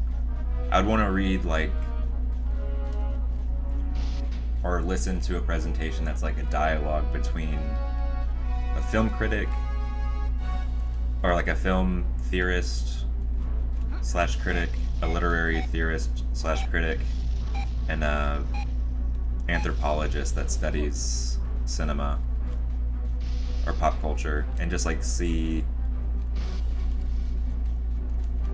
what conclusions they draw based off of their different backgrounds.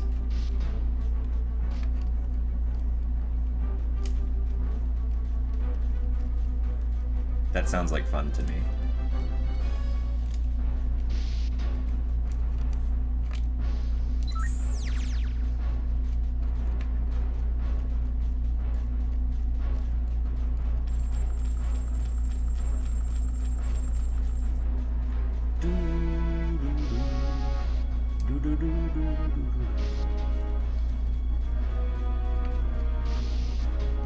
Yeah, sociologists could contribute, definitely.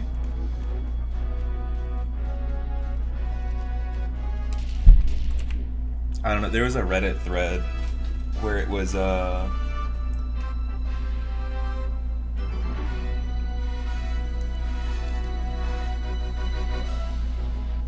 thread was, I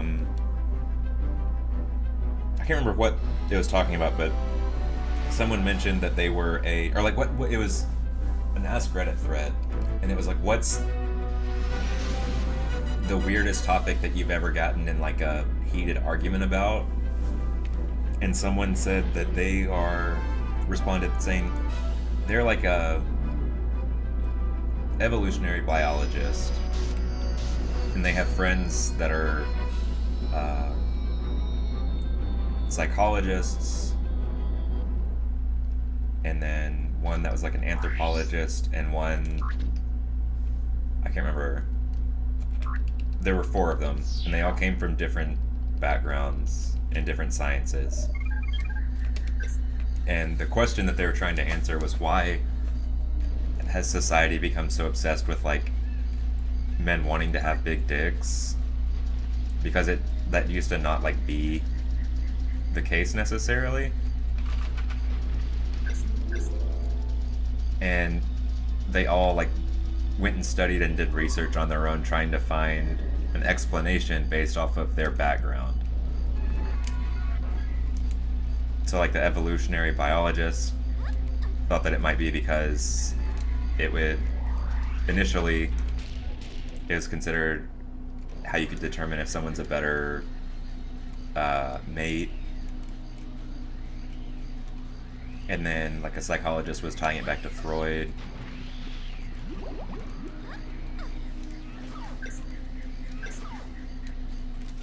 It was really cool. It was like, why has it only been in the past like 1,000 years that people have, or men in particular, have become so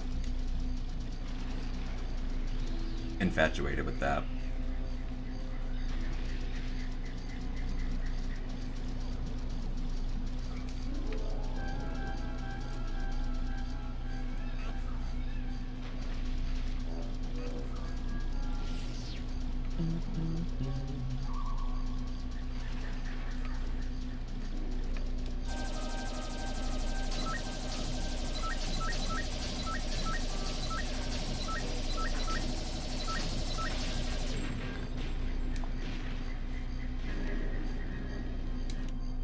I think like they started out arguing. I think the evolutionary biologist was just like thinking that penis size like there was some sort of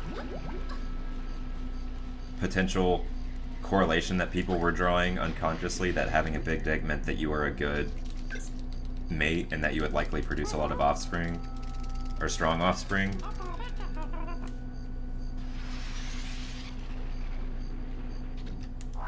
And then they all came to like initial conclusions, and then they talked for a while.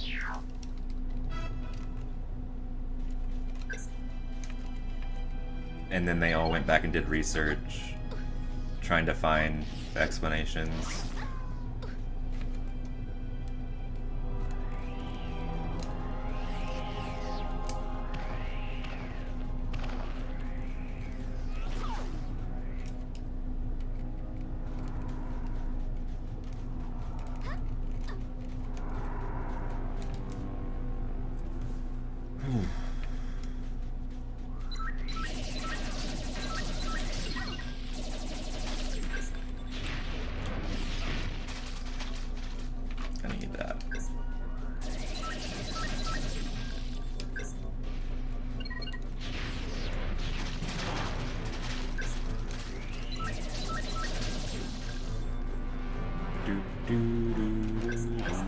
I'm gonna keep my homing missiles.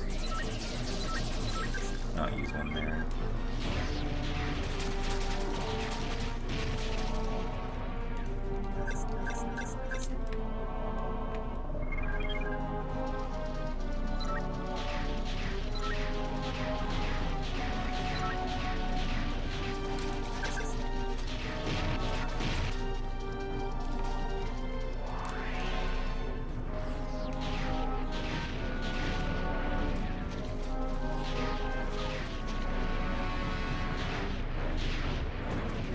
my god.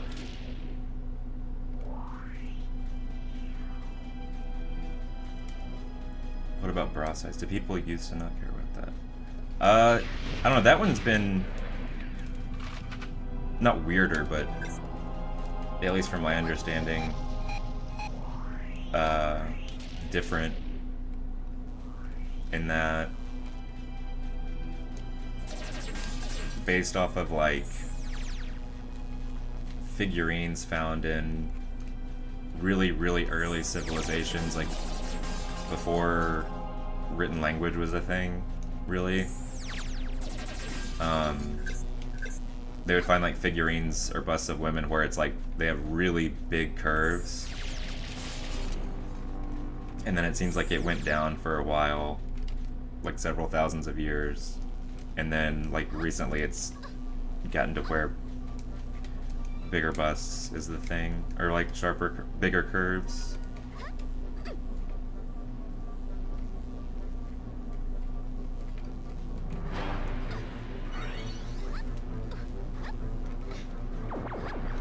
Nice. Both runs got that today.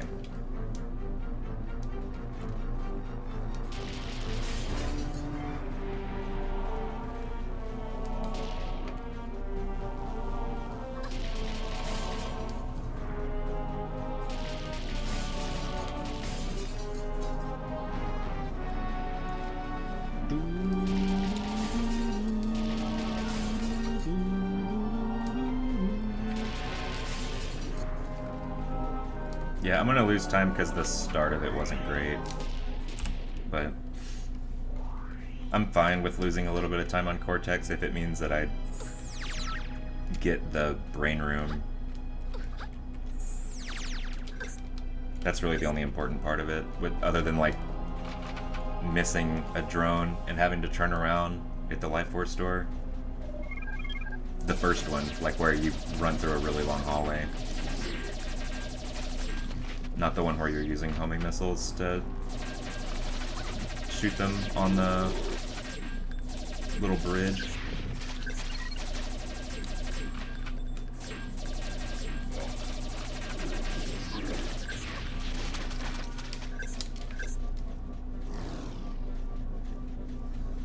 Lock on, please.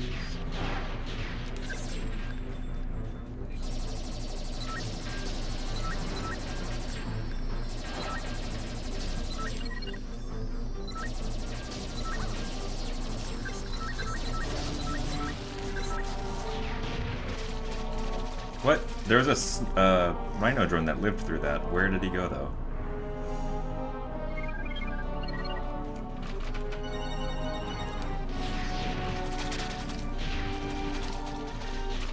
Like I saw a rhino drone live until after I was done shooting homing missiles.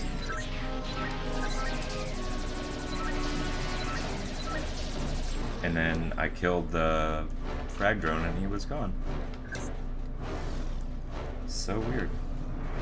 Maybe a stray homing missile was just like spinning around the room and it took it a long time to get to him. I honestly don't know.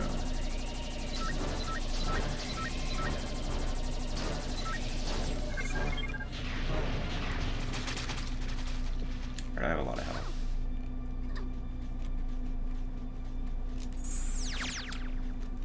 I'll take a straight path, and I'll just blow up this guy, like, face to face. What's up, bro? Perfect.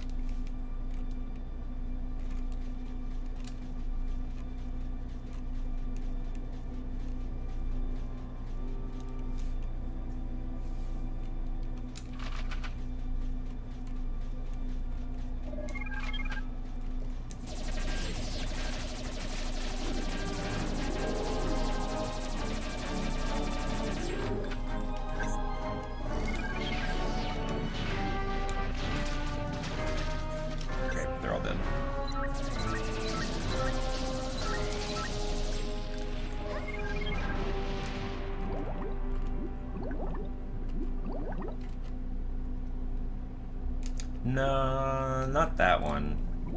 There are some others that can potentially fall.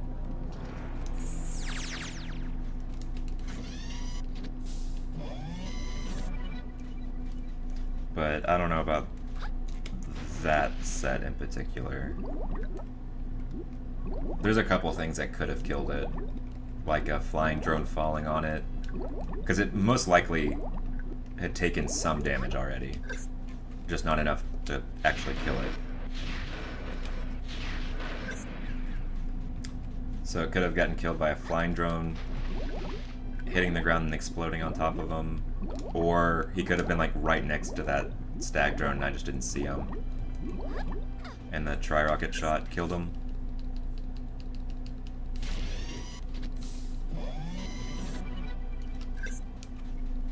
Or a homing missile could have been circling the room and just finally connected. No easy way to tell. Other than, I guess, going back and like paying really close attention.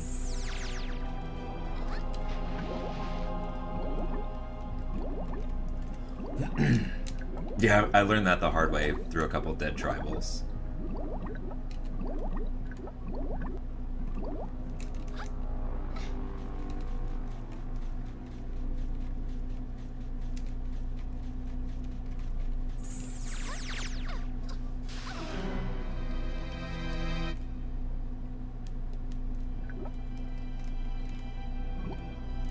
Bloop, bloop, bloop.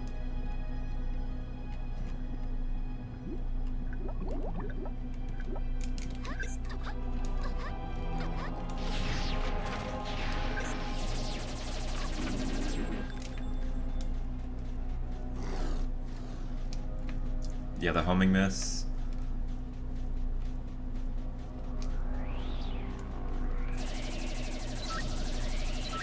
Shuriken can do it too, and they'll spin forever.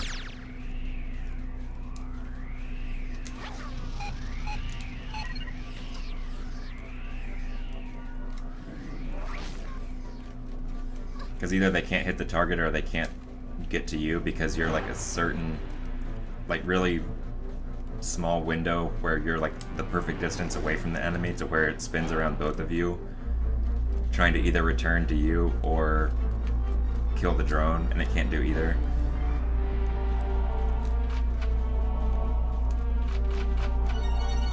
So it just spins until one of you moves.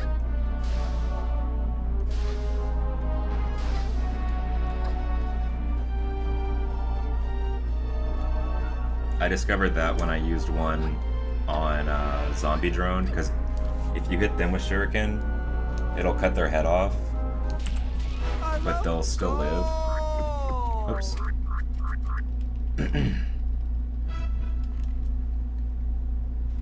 And yeah, and so it just kind of orbited, because it cut its head off, but it's like, this drone's still alive.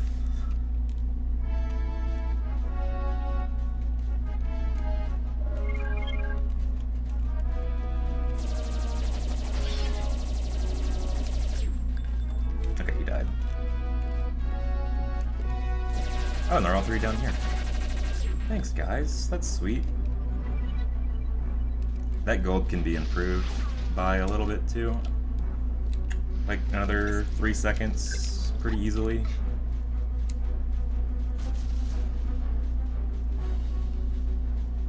I think the reason that it doesn't have a really good... It didn't have a really good gold is because I recently had separated Cortex and the rest of the level. They hadn't always been two separate splits.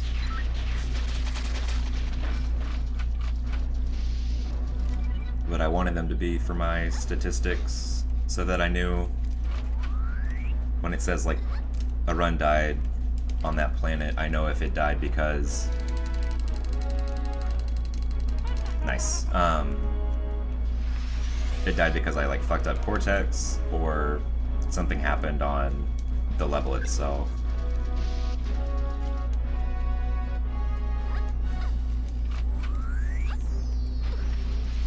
I think Eshebon's probably... It's definitely top 3 run enders after Mizar 1.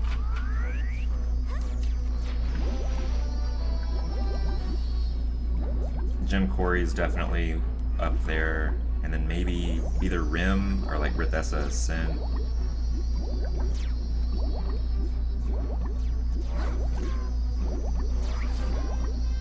I'm not sure what the last one would be.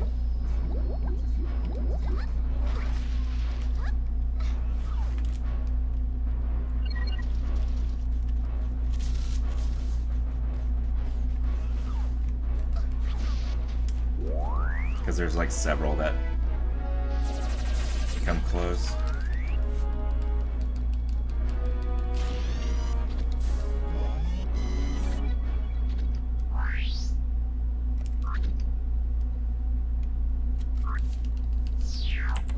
Damn, 2 golds in a row on any percent. That's not normal.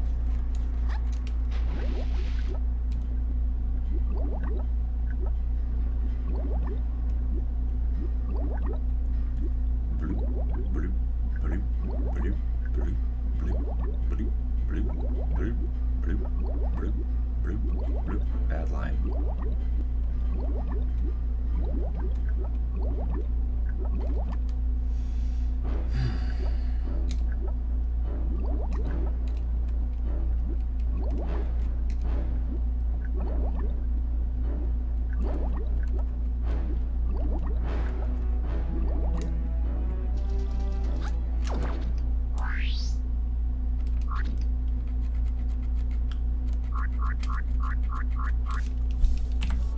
Three in a row, and that one's a really hard one to gold.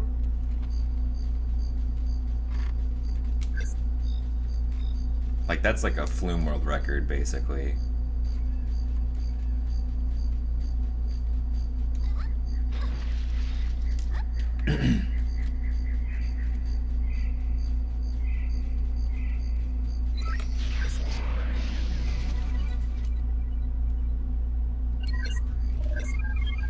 Ivalna Hunkle.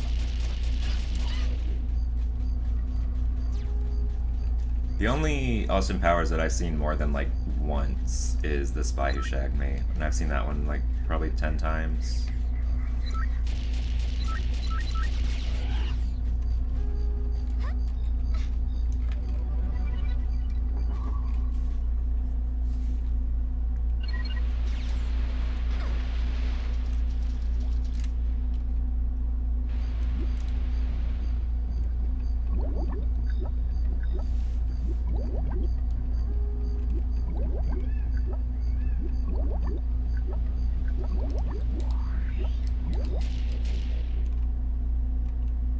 Bloop, bloop, bloop.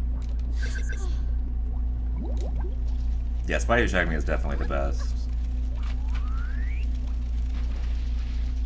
In International Man of Mystery, they were still trying to find the rhythm for the movies. Spy Who Shagged Me seems to get everything, like all the levels of everything about right, and then Goldmember just took it all over the top.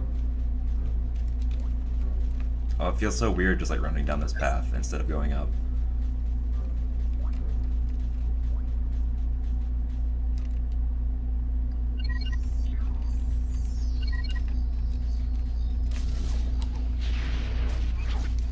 Did he live? No. He did.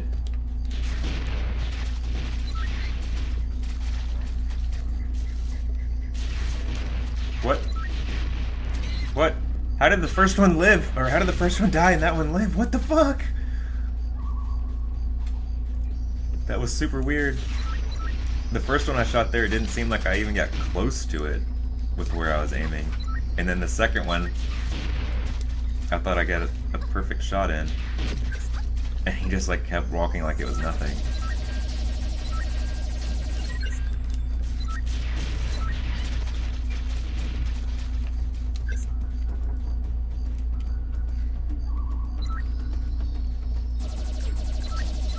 I think that's kind of how most successful trilogies or like series of 3 movies go.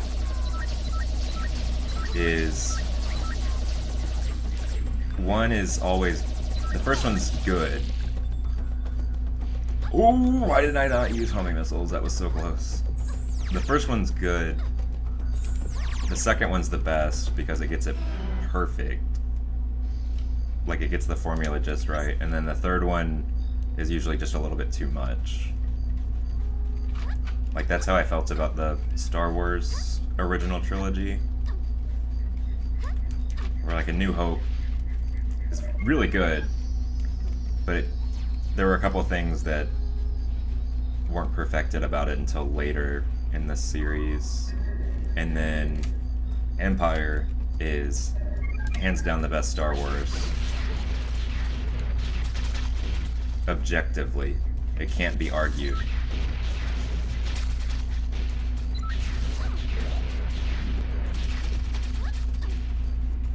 And then Return of the Jedi is like about as good as A New Hope.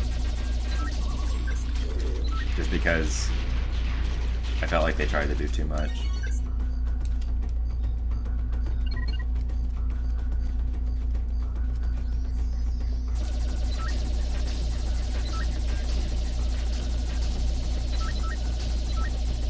I would say the Lord of the Rings movies kind of did the same too, although it's harder to tell with those because they're based off of books, but the way that I received those movies was Fellowship was really good, but it didn't get everything right. Two Towers was like creme de la creme, perfect.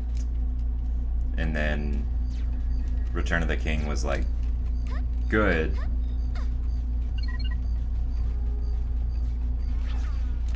but it took all of the really good things about the series and tried to turn them up to 11, and it didn't work. Hey, thanks for the good luck.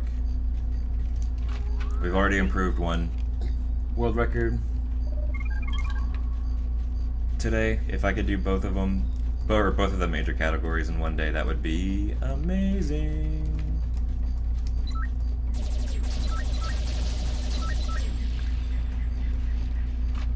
This is the first time I've done new route on Lodge. Or better route on Lodge, I should say.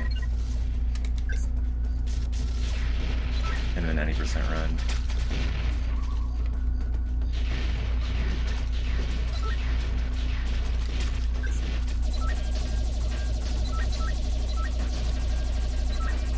What? Die. Asshole. Granted, like, it kind of had to, unless they wanted to,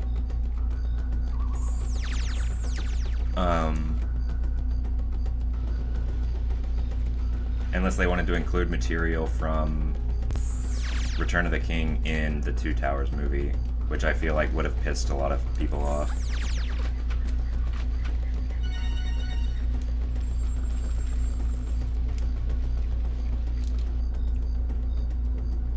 It takes about 40 minutes longer to do hundo.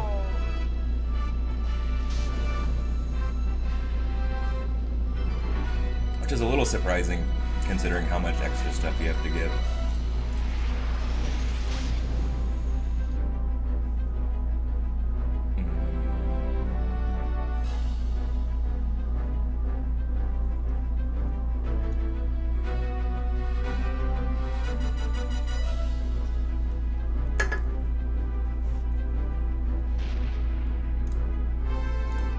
Yeah, no huge time save has been discovered yet, or sequence breaks.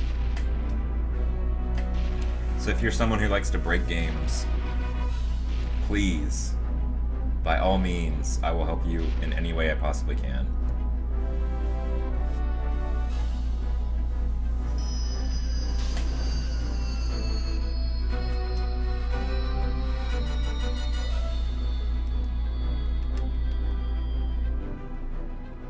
Barrier skip.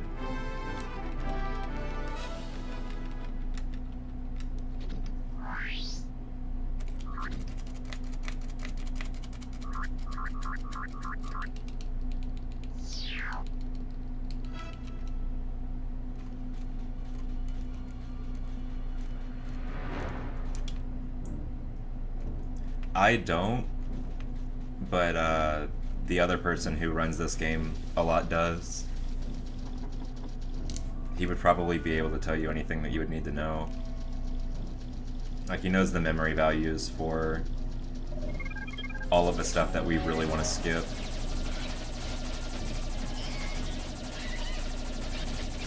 We just don't have any way of manipulating them other than, like, actually collecting the things.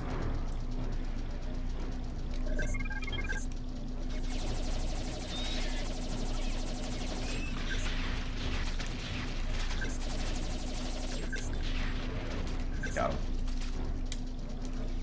What? I was 100% sure I killed him.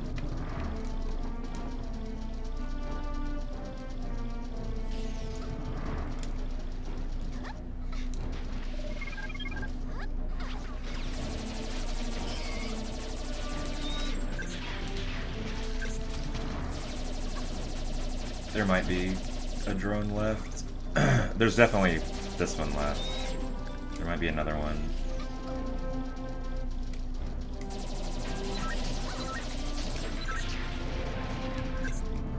Yeah. Oh, at least he followed me. Damn, that's 2 here. Sneaky, sneaky. Okay, so ideally I think I can get...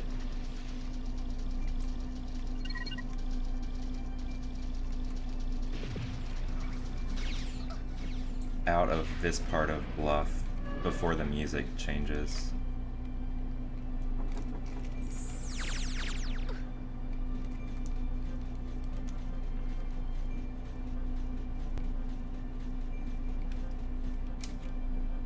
Well, a possibility was, like a conceptual possibility was presented recently from what I understand for barrier skip. It's just like, oh wow, these guys didn't spawn.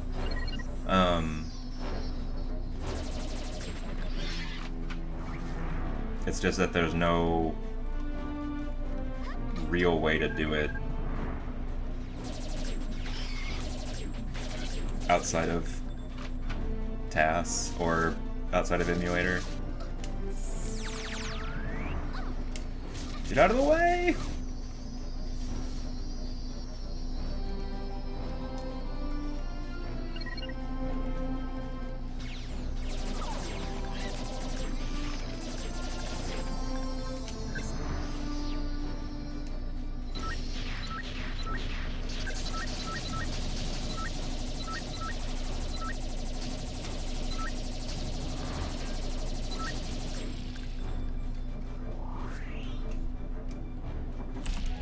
The fact that I only lost like 8 seconds there is nice. That could have been much worse.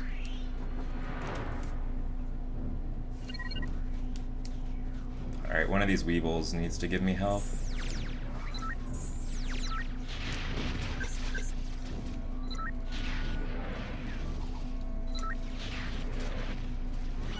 Okay.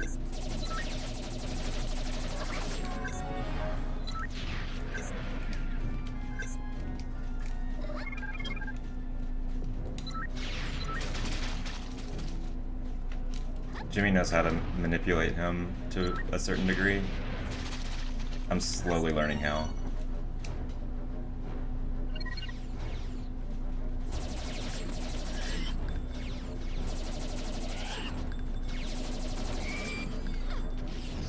Oh, nice, you didn't throw the grenade.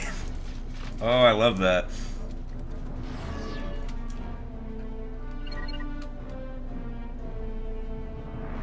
I think that's one of the funniest things in the game. The funniest unintentional things in the game.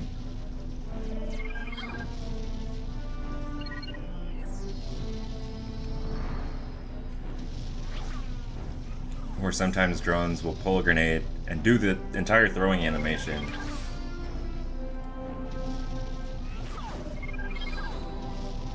Okay, thanks for the good luck again.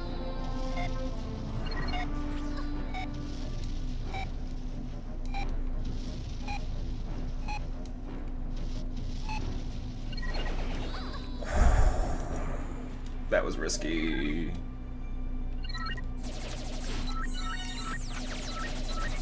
I took a risk that didn't even save time.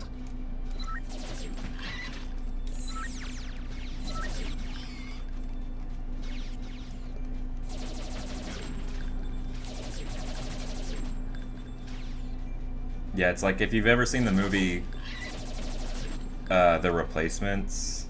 It's a football movie with Keanu Reeves in it. There's a scene where it's like a movie where a bunch of pro football players go on strike, so the owner of the team, like, or the coach of the team, makes a replacement team based off of like people that he thinks would be good but aren't professional football players. And one of the guys that he gets is like this guy that is like super fast but can't catch things for shit. And so they put like glue, like super glue on his gloves so that he can make like a really needed touchdown catch. And he catches it and it gets stuck in his hand and he tries to spike it and he's just like,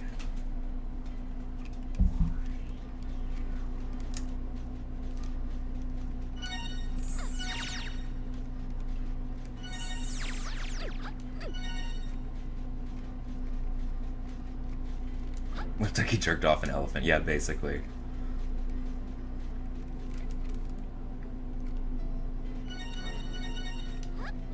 That was one of my favorite movies for a really long time growing up.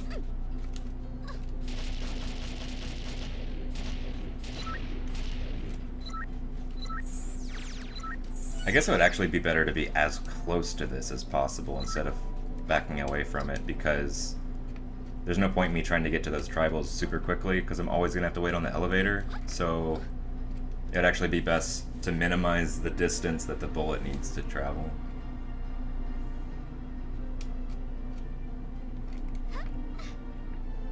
Another Keanu Reeves sports movie, Hardball, is another really good sleeper. I don't know how popular that movie actually would be, or is, but it's really good.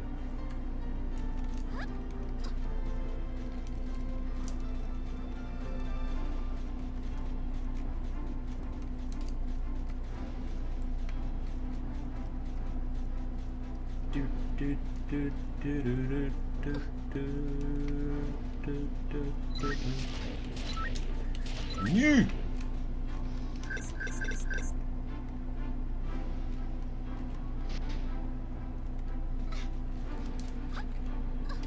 It's a good movie. I would recommend if it's like on Netflix or someplace where you can get it for free. Check it out. It's not a... This isn't Hundo. It's not a comedy though. Whereas The Replacements is mostly a comedy.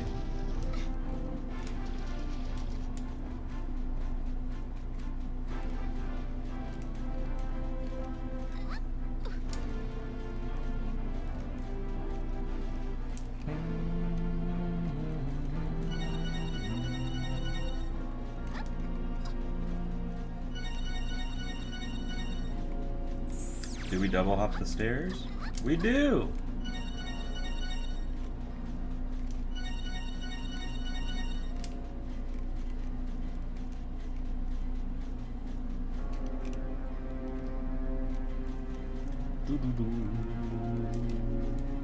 Alright, let's save Avalon over here.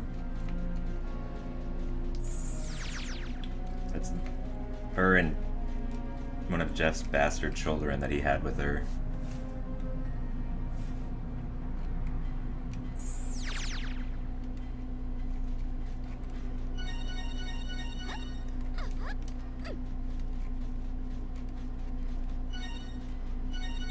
They started singing in prison together because one of them started quoting "I will survive" as like actual conversation, and then the writers and directors of the movie needed a team building.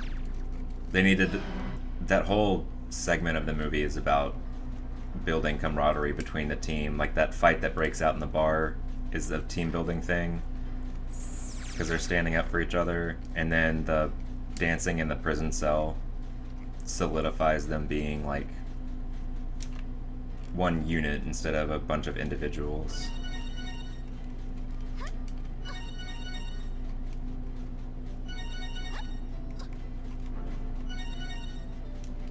That's not even Jeff Jr., that's just one of Jeff's kids.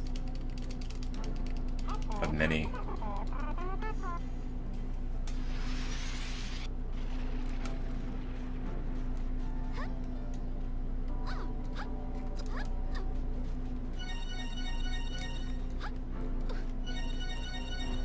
Cling, cling, cling, cling.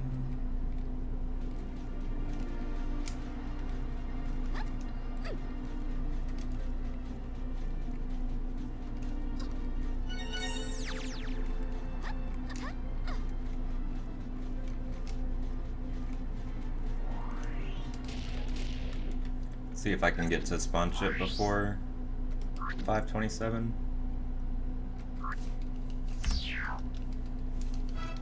Meow.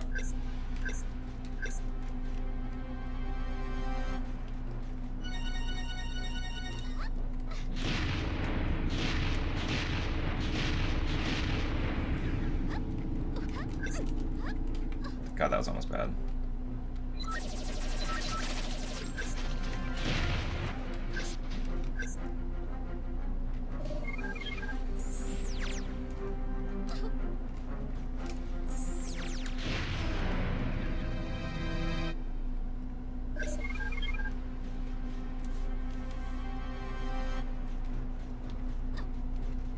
Oh, nice. She didn't brace. I need machine gun ammo like a bitch. I forgot that spawn ship comes after Rithessa in this category. Almost done with Bela though. Oh, there's a free time save on Ichor too, on perimeter. I forgot about that.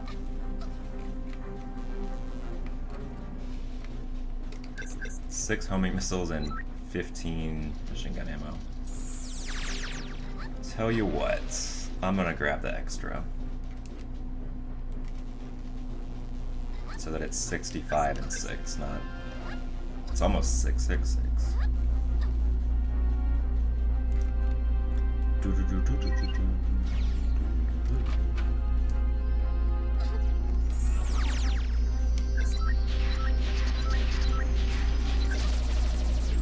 Oh, wow. I only used homing missiles. I didn't need it. That's amazing.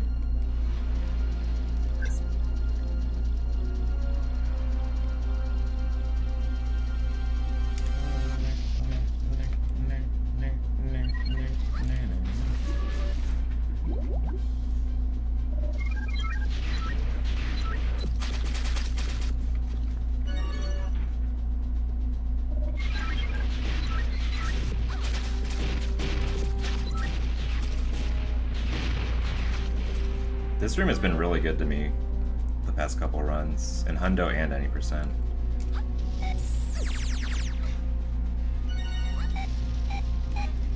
I guess I can only testify to one run in any percent though, since this is the first one I've done since like early April.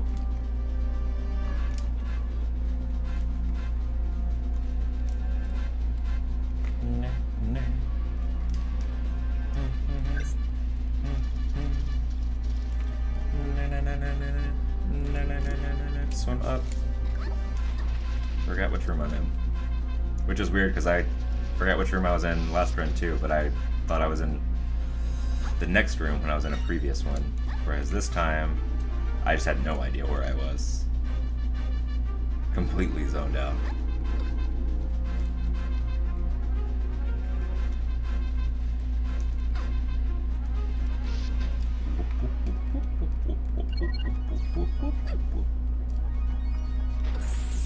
No, you dumb bitch!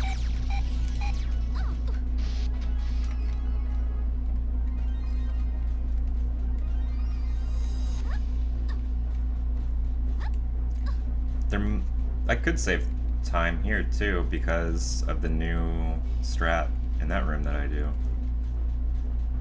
Or adopted from Jimmy, I should say. Actually, anytime I'm like, something new, it means something recently adopted from Jimmy. I love gold.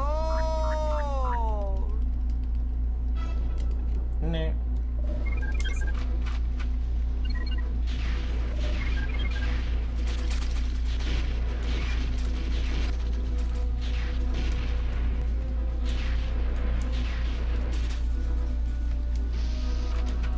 Oh wow, and my perimeter in PB was bad.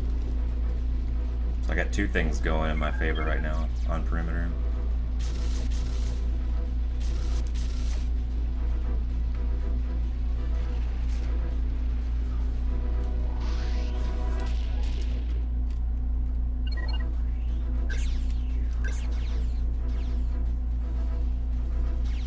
Main thing is just gonna be to not die.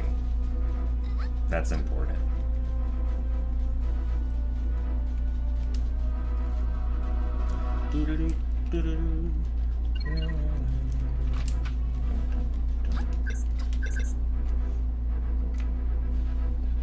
Too far.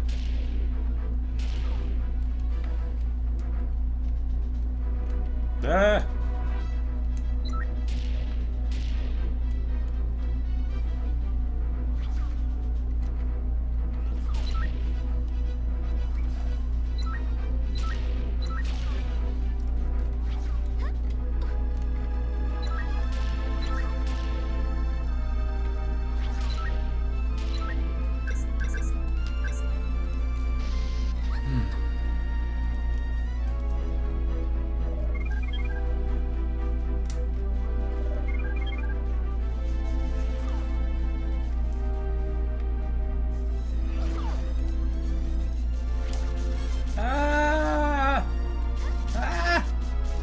Don't shoot me. Don't be assholes. We don't have to fight. We can be friends.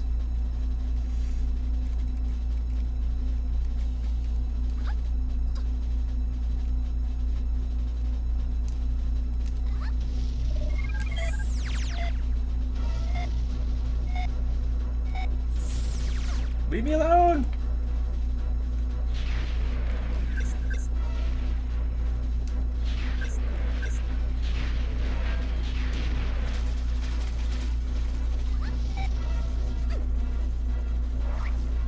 Jesus Christ. This is so bad.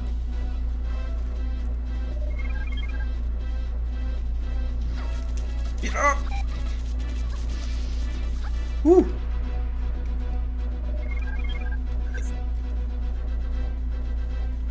Alright, we just gotta get inside. Then we do the intended death ward.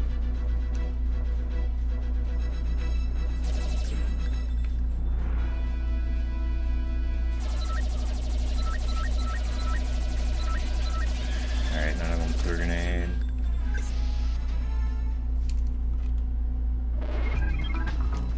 Oh, these guys all dead.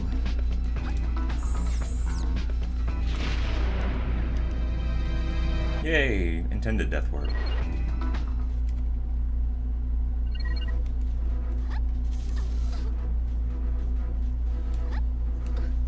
It's just that normally I do strafe run it and do it okay. It's just that I've been doing that with Juno so much with 100% recently that I don't have it down like I normally do.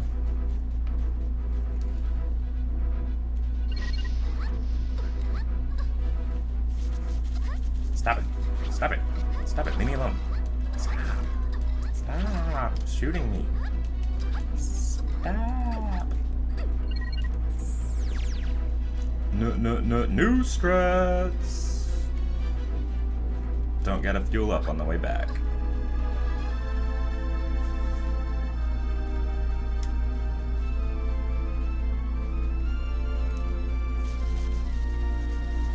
No more backtracking. Instead of like backtracking this entire level, or like half of the level, you just backtrack in the tunnel.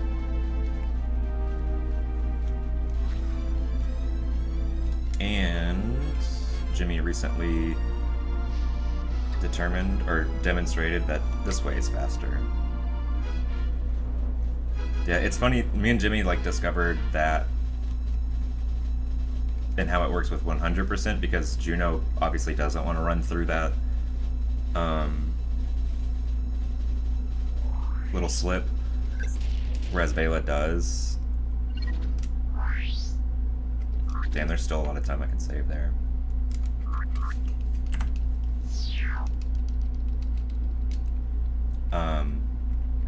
But then we both applied it to any percent and did it in different ways.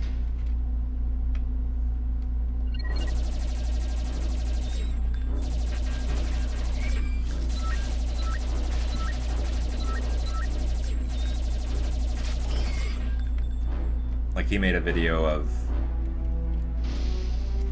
Troll, him doing it, but I think he doesn't fuel up on the way out. He fuels up after he does Fun Club, then comes back.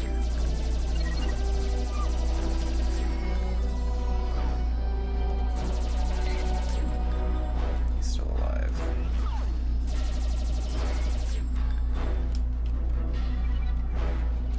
And then at the very end of Perimeter, goes up into the tunnel. Whereas I fuel up immediately.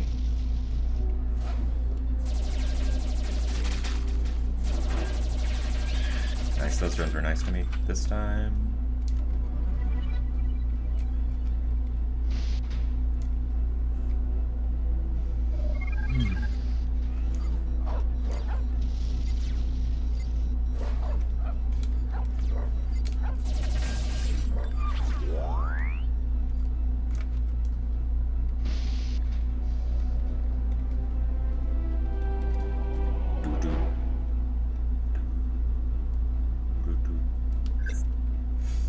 One tri-rocket.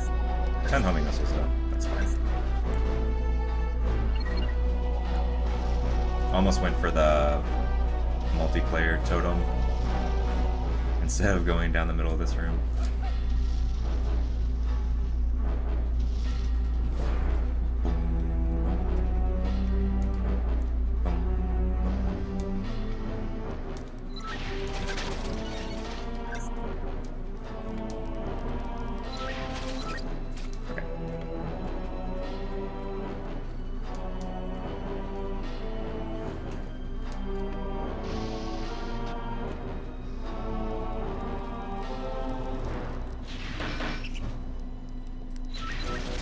Look at all you little hungry cretins turning around once you realize that there's food over there. Disgusting.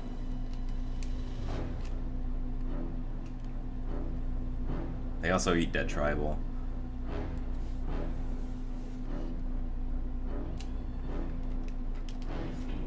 Yeah, or even if you just want to like route stuff. Like individual room optimizations instead of doing full runs. I think that the best way to actually find individual room optimizations is through trying to get IL records instead of full game records. Alright, so I've skipped one. I can skip this one.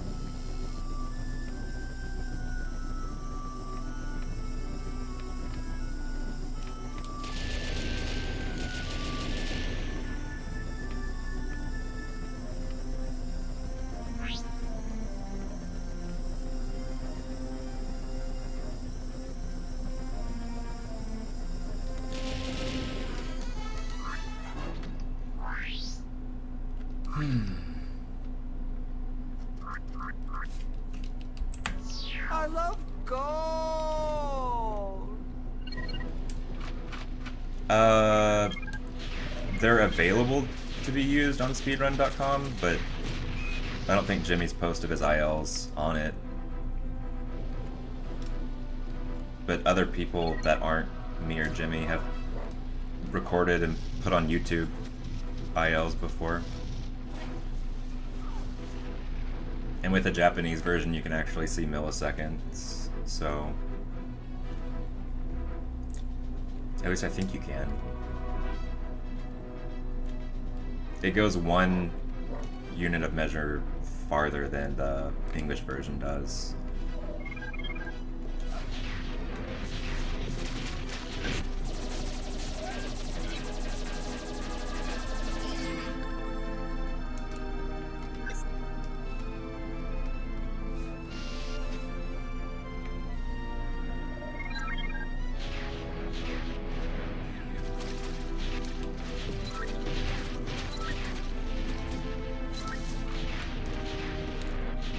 What? What? Die.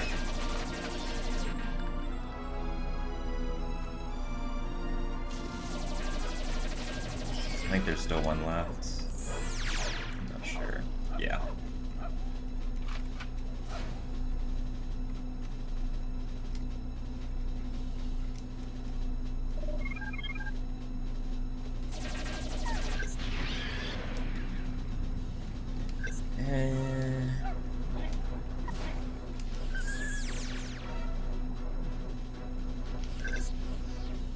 At this point, I don't need that crate.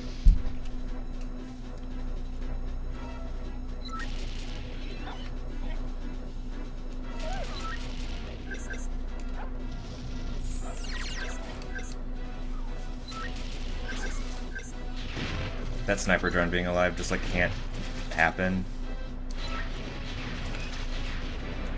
because there's just such a high likelihood that he'll pull a grenade and fuck up, or some stray bullet will...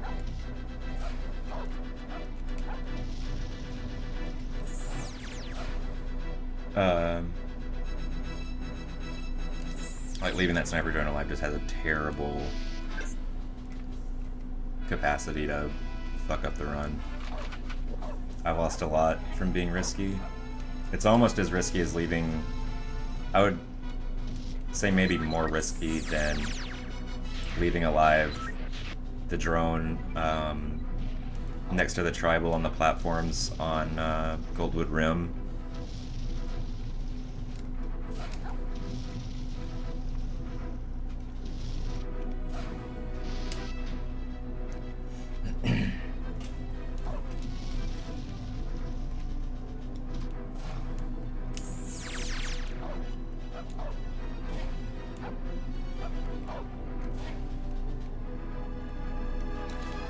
Alright, Ghost Drone, I'm sorry that I have to do this.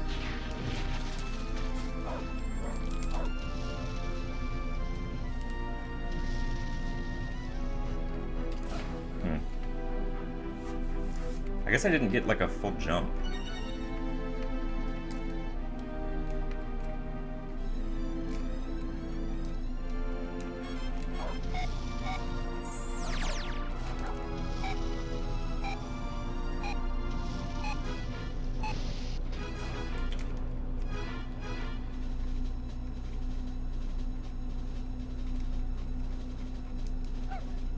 That's really weird.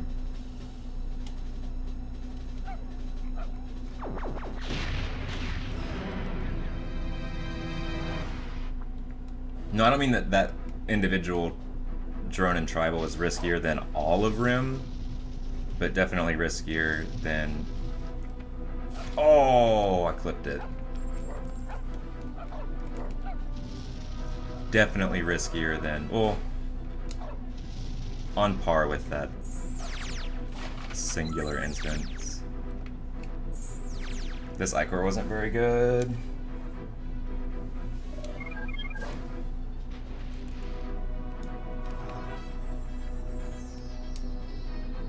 Apparently there's still going to be... What is that? So 7:25.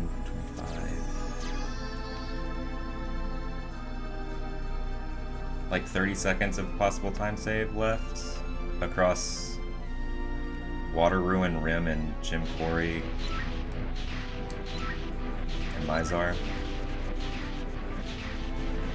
Oh, and Space Station.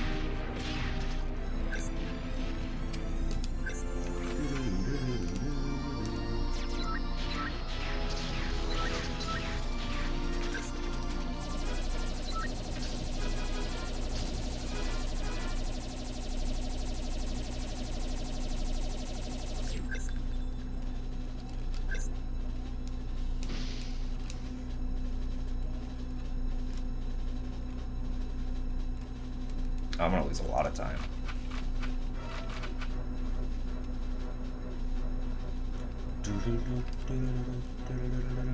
Like, at least 30 seconds.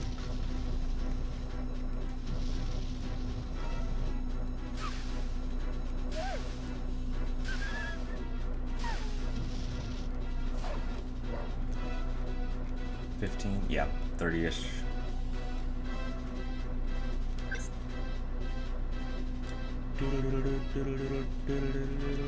Free time to redistribute for future runs, though.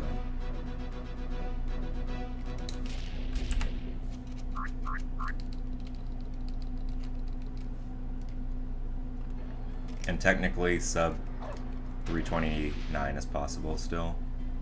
Especially with like a God Rim or something. Or God Mizar fight in a good rim.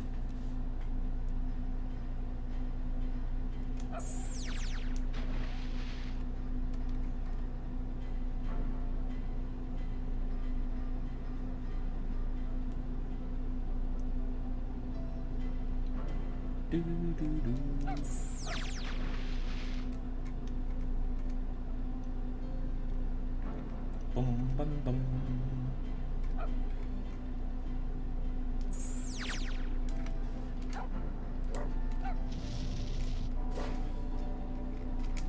At least I've got this as kind of a buffer, along with Space Station before Rim, so I can kind of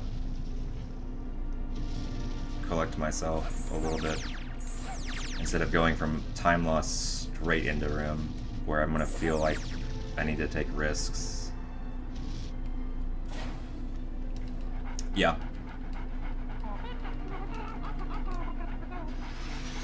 Well, not necessarily for the summer. It's just my goal for this category to where on my list of priorities, like, so right now, priority number 1 is 100% get a sub 407.30. And once I get, like, that's gonna be, if I have several hours to grind runs, that's what I'm gonna focus on. Once I get that, I'll still do 100% runs to improve, just not nearly as many. And then once I get a sub 329 any percent, which would be my next priority, I'll spend the majority of my time focusing on other things.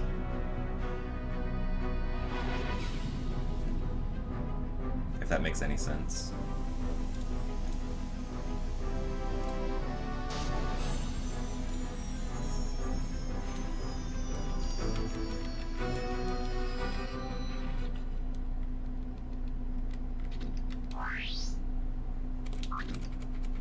So 2 left, 3. No, 4. 1, 2, 3, 4.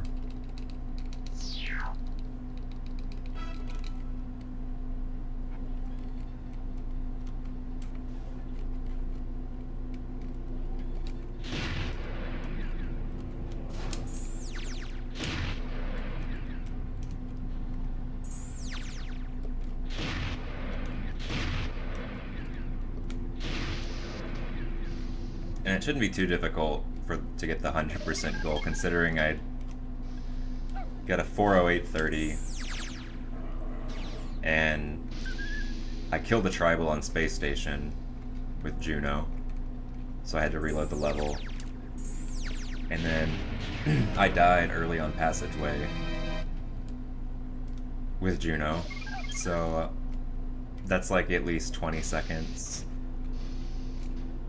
that I can save just from not killing tribals and having to reload the level and not dying for no reason.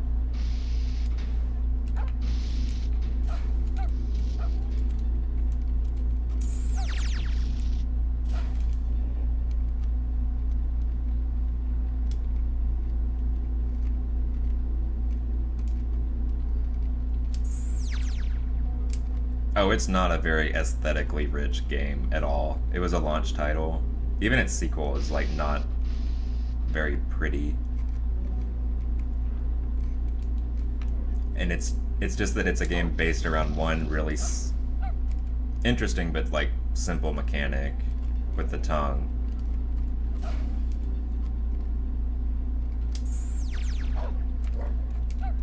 It's a short run, but supposedly very heavily optimized.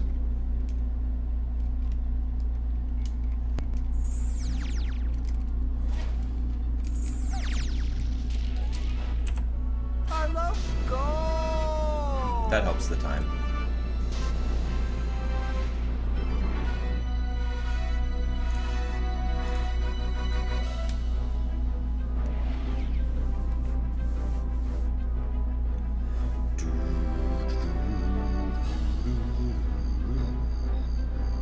It's slimy yet satisfying.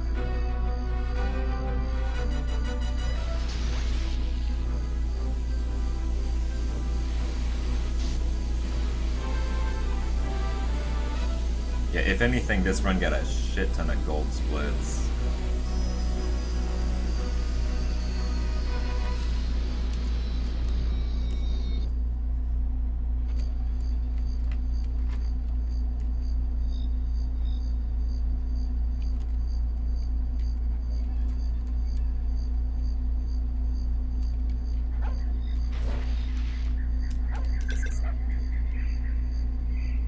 This and Mizar are the two splits where there could be a lot of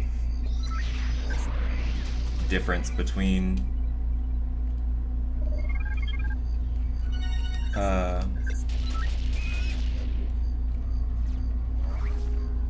best split and what could possibly happen. Jim Corey, like, it's pretty set in stone. You're gonna get a certain time based off of which cycle you get.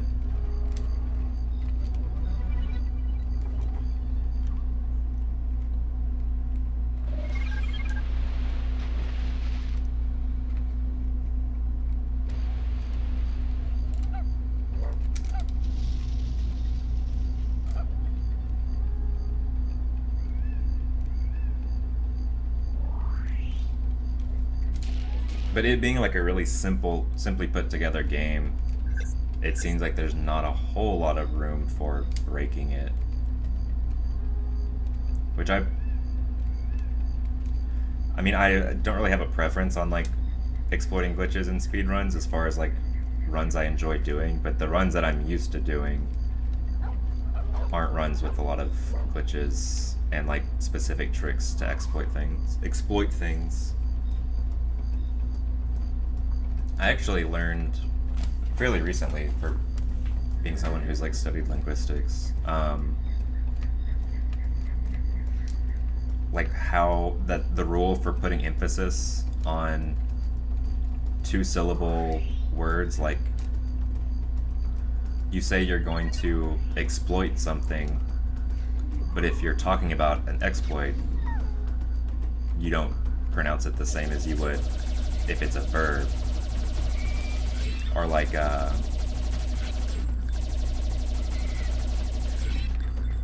you're going to record the world record run.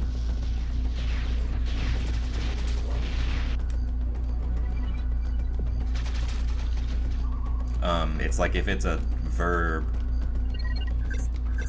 the second syllable gets the emphasis, but if it's a noun, the first syllable does.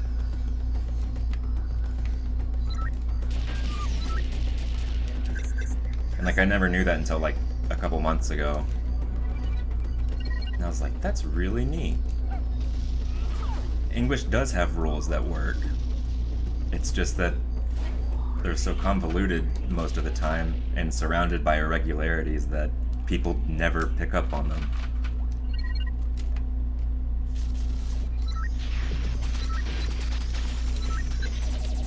Oh wow, it actually died.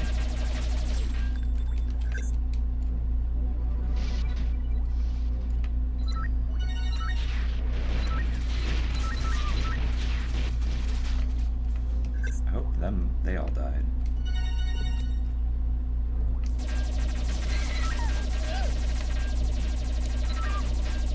Damn, you pushed me back. You pushed me! Hey, Jack Kenny. Been lurking here this whole time. Check, let's blow that up.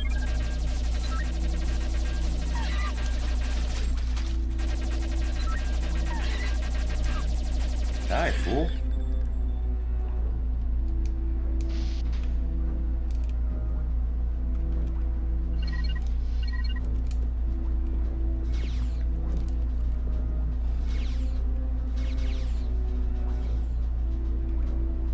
He's gonna be our fall guy, our scapegoat.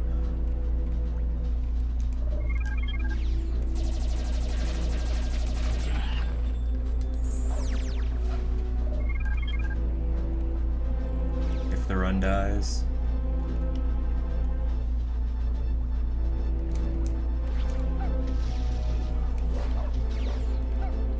English has rules, it's just that they're Latin rules with French and German variations.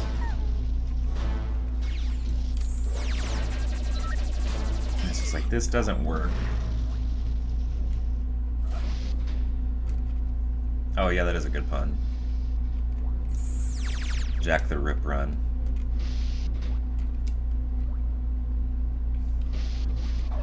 As he's like now afraid to speak. He's like, I don't want to jinx it. I don't want to say anything because then they'll just blame me. Oh god, that reminds me of when I worked at a golf course when I was an undergrad. I was obviously like friends with a lot of the regulars or like other guys that worked there, and a couple people that played for local colleges that would practice at our course. And one of my friends that worked there was caddying for a guy who was like our age and a regular, and like went to a local high school and like played at a local college, and was good. And he was playing in a tournament one summer where my friend was caddying for him, and after like this, it was like a 3 or 4 day tournament, and like after the end of the first round on the first day, the player's dad comes up to him and he's like, you need to stop telling him like how you're reading the greens and like exactly how you want, like you think he should putt, because every time he misses he's just gonna blame you. And so he stopped like reading his putts for him and giving him advice on them, and he started playing better.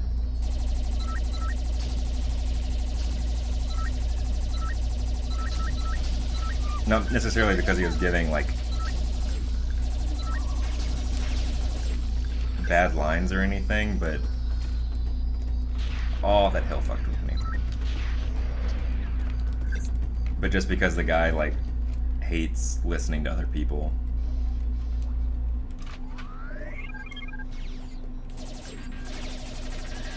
Part of it is also like you kind of have to know the people that I'm talking about, because like the dad has like a really like memorable voice that's fun to impersonate and like make fun of if you've heard him before. And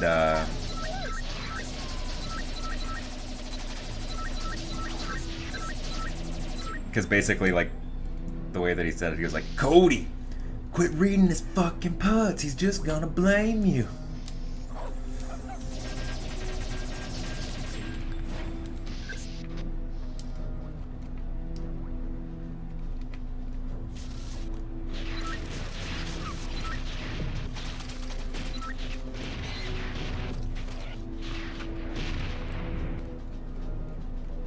Gold, gold, gold, gold, gold.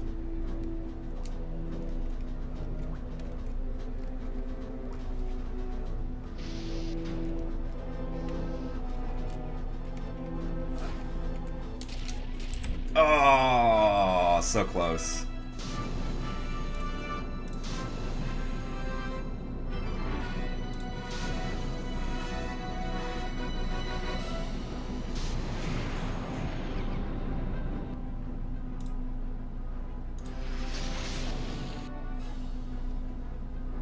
But he'd just be like, I told him, I said.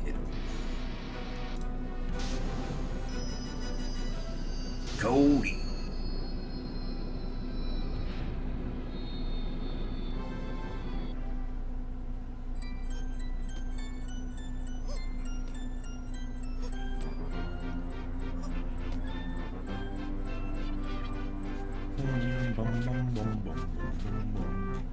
Audio lies.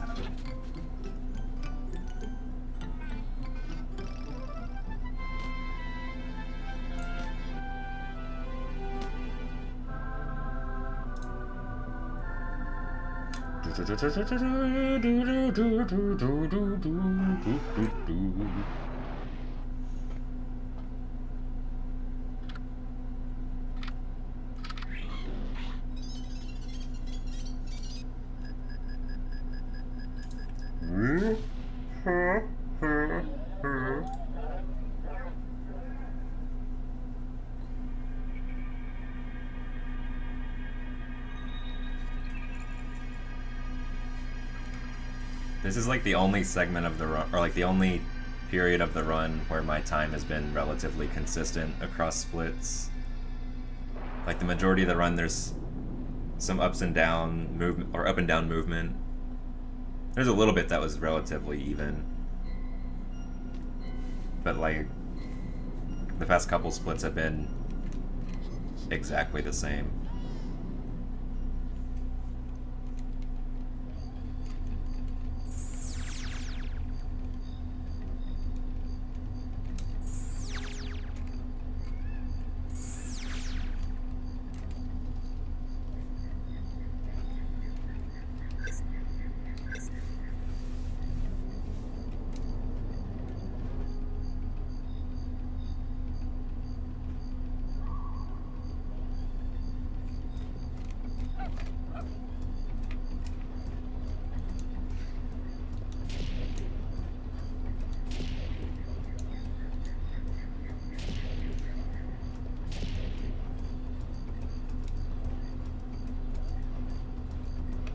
Ooh, okay.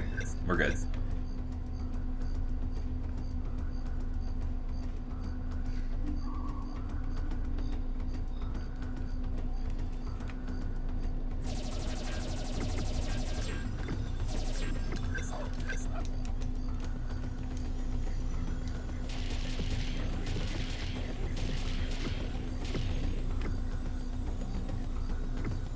Yeah.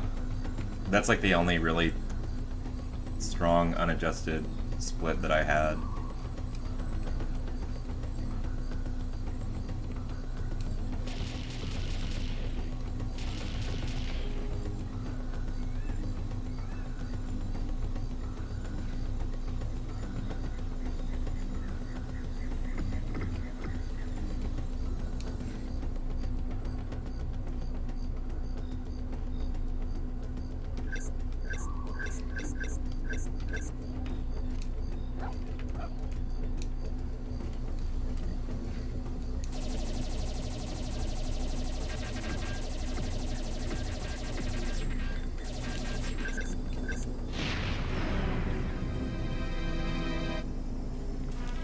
Thank you.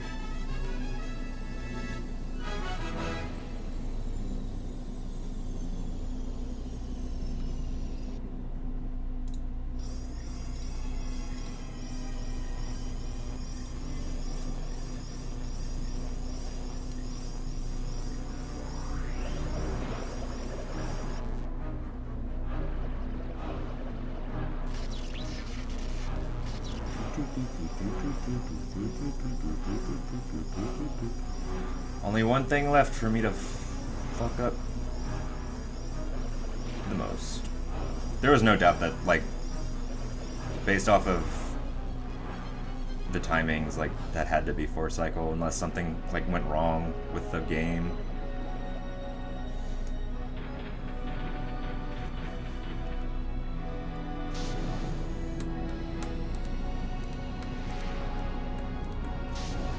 I think it takes the machine a little while to power up, like to register that you hit all 4 gems in at the exact same time. Like it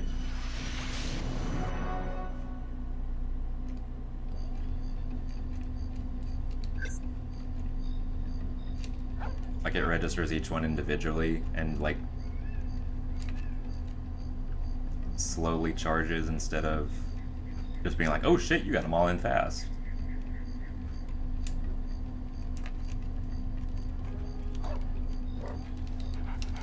Alright, if we can get a tech skip, we can gold.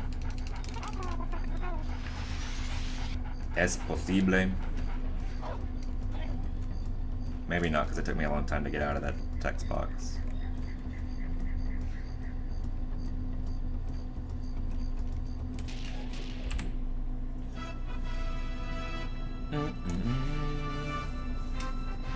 My best split for Jeff, my best Jeff split is, I don't think I'll ever beat it. It had because it wasn't like really good swimming or really good movement through Mizar's Palace. It was just Jeff cooperated like perfectly. Because usually like after he gives you the spaceship part, but before, like, so after you get the spaceship part, which is the second time you talk to him, he starts walking away before you can like re-trigger a conversation. And usually it takes like 5 or 6 at least times tapping the A button to talk to him again. And my best split for it, like I hit it and he didn't even turn around completely. He can dance. He can dance.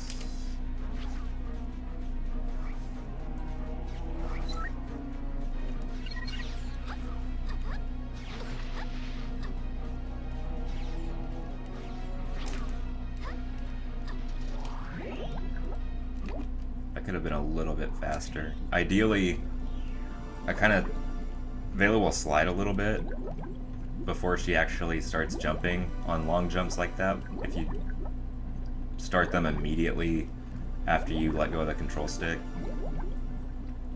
And so she slides a little bit, and if you time it just right, you can clear that entire big wall and also not bump it when you're sliding. Because sometimes when you do a full jump instead, you'll just land on top of that wall.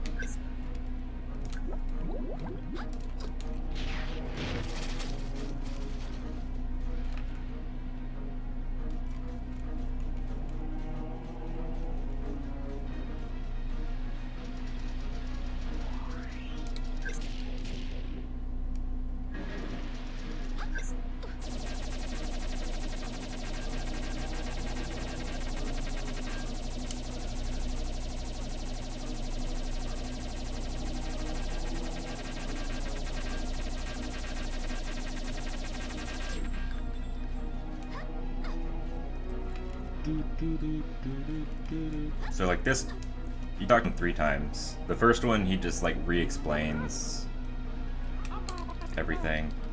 The second time he gives you the stabilizer, hopefully. Good. The third time he asks you if you want to go to Asteroid. Like that was a long wait.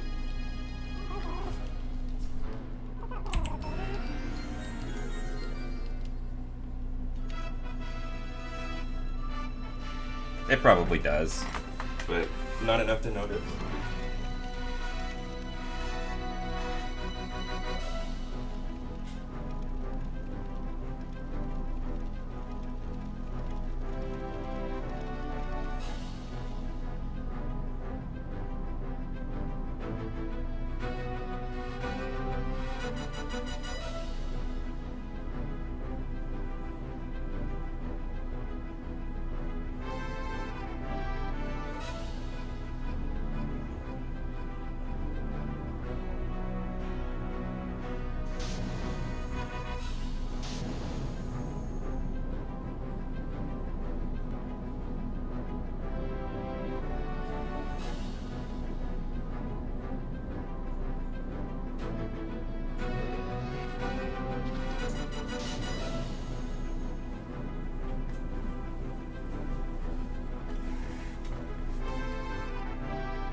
I think my Mizar fights have gotten better since I did a lot of any percent runs, so I could potentially have a really good one.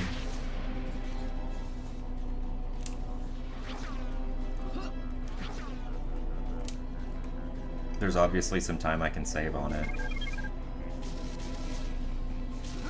I wish I had enough health to where I didn't have to jump down to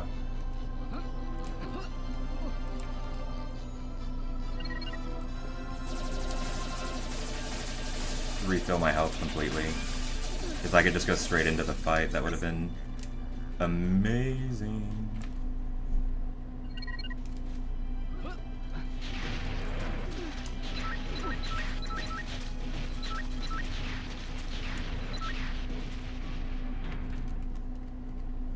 But I would die.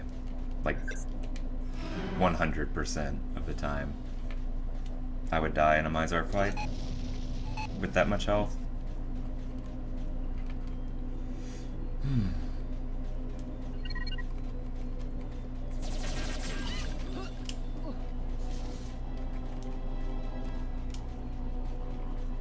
It came out around the same time as those movies, yeah.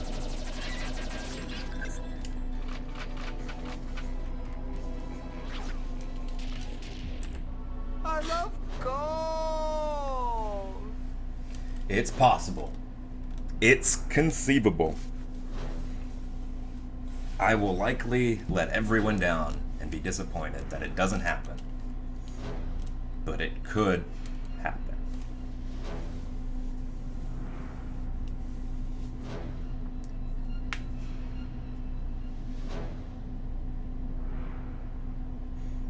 And it could come down, like a gold split on a Mizar 2 fight could come down to if the meteor shower that he does is like meteor shot straight at me, or if they like fly way out and take forever. If it's like one of the last 3 or 4 shots that does that.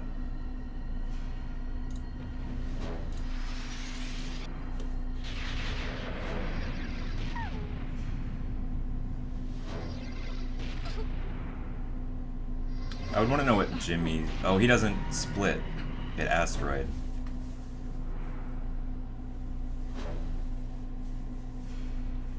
It's like all one long split for him.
Skipping the split. I don't want to see the time.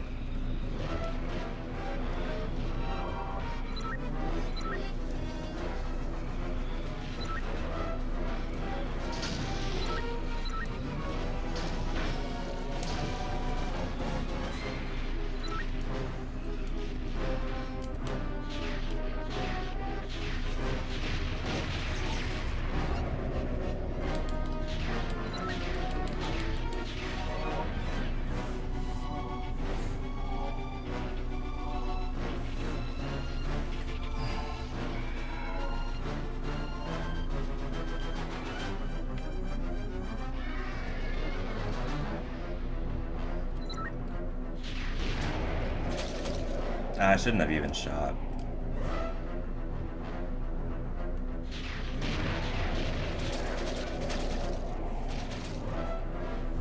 Two claws in a row is really 3 in a row?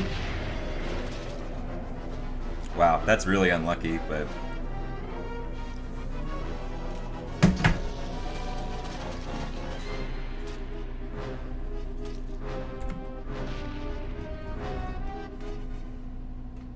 maybe?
Barry's explaining why he did what he did, basically. No, I would never kill Barry. I would kill Jeff.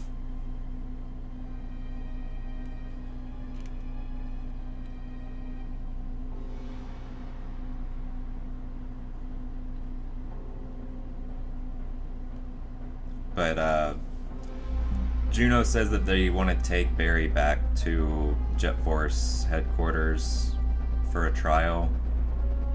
And Jeff's just like, no, we'll take care of this internally. It's like, whatever y'all say. And then Barry says he has explosives that can be used to blow up the asteroid. Well, they're presumably still on it because they have no way of getting off. No way of getting off. Nice.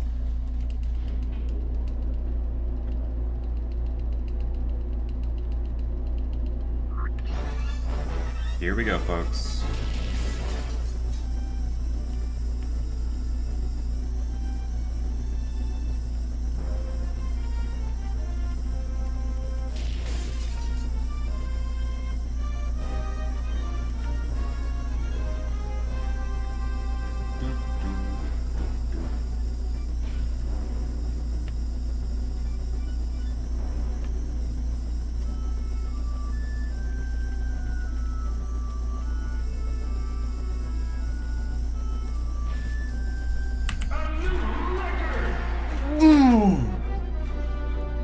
I fucking did it.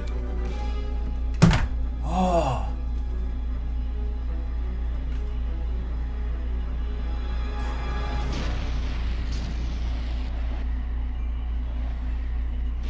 Oh.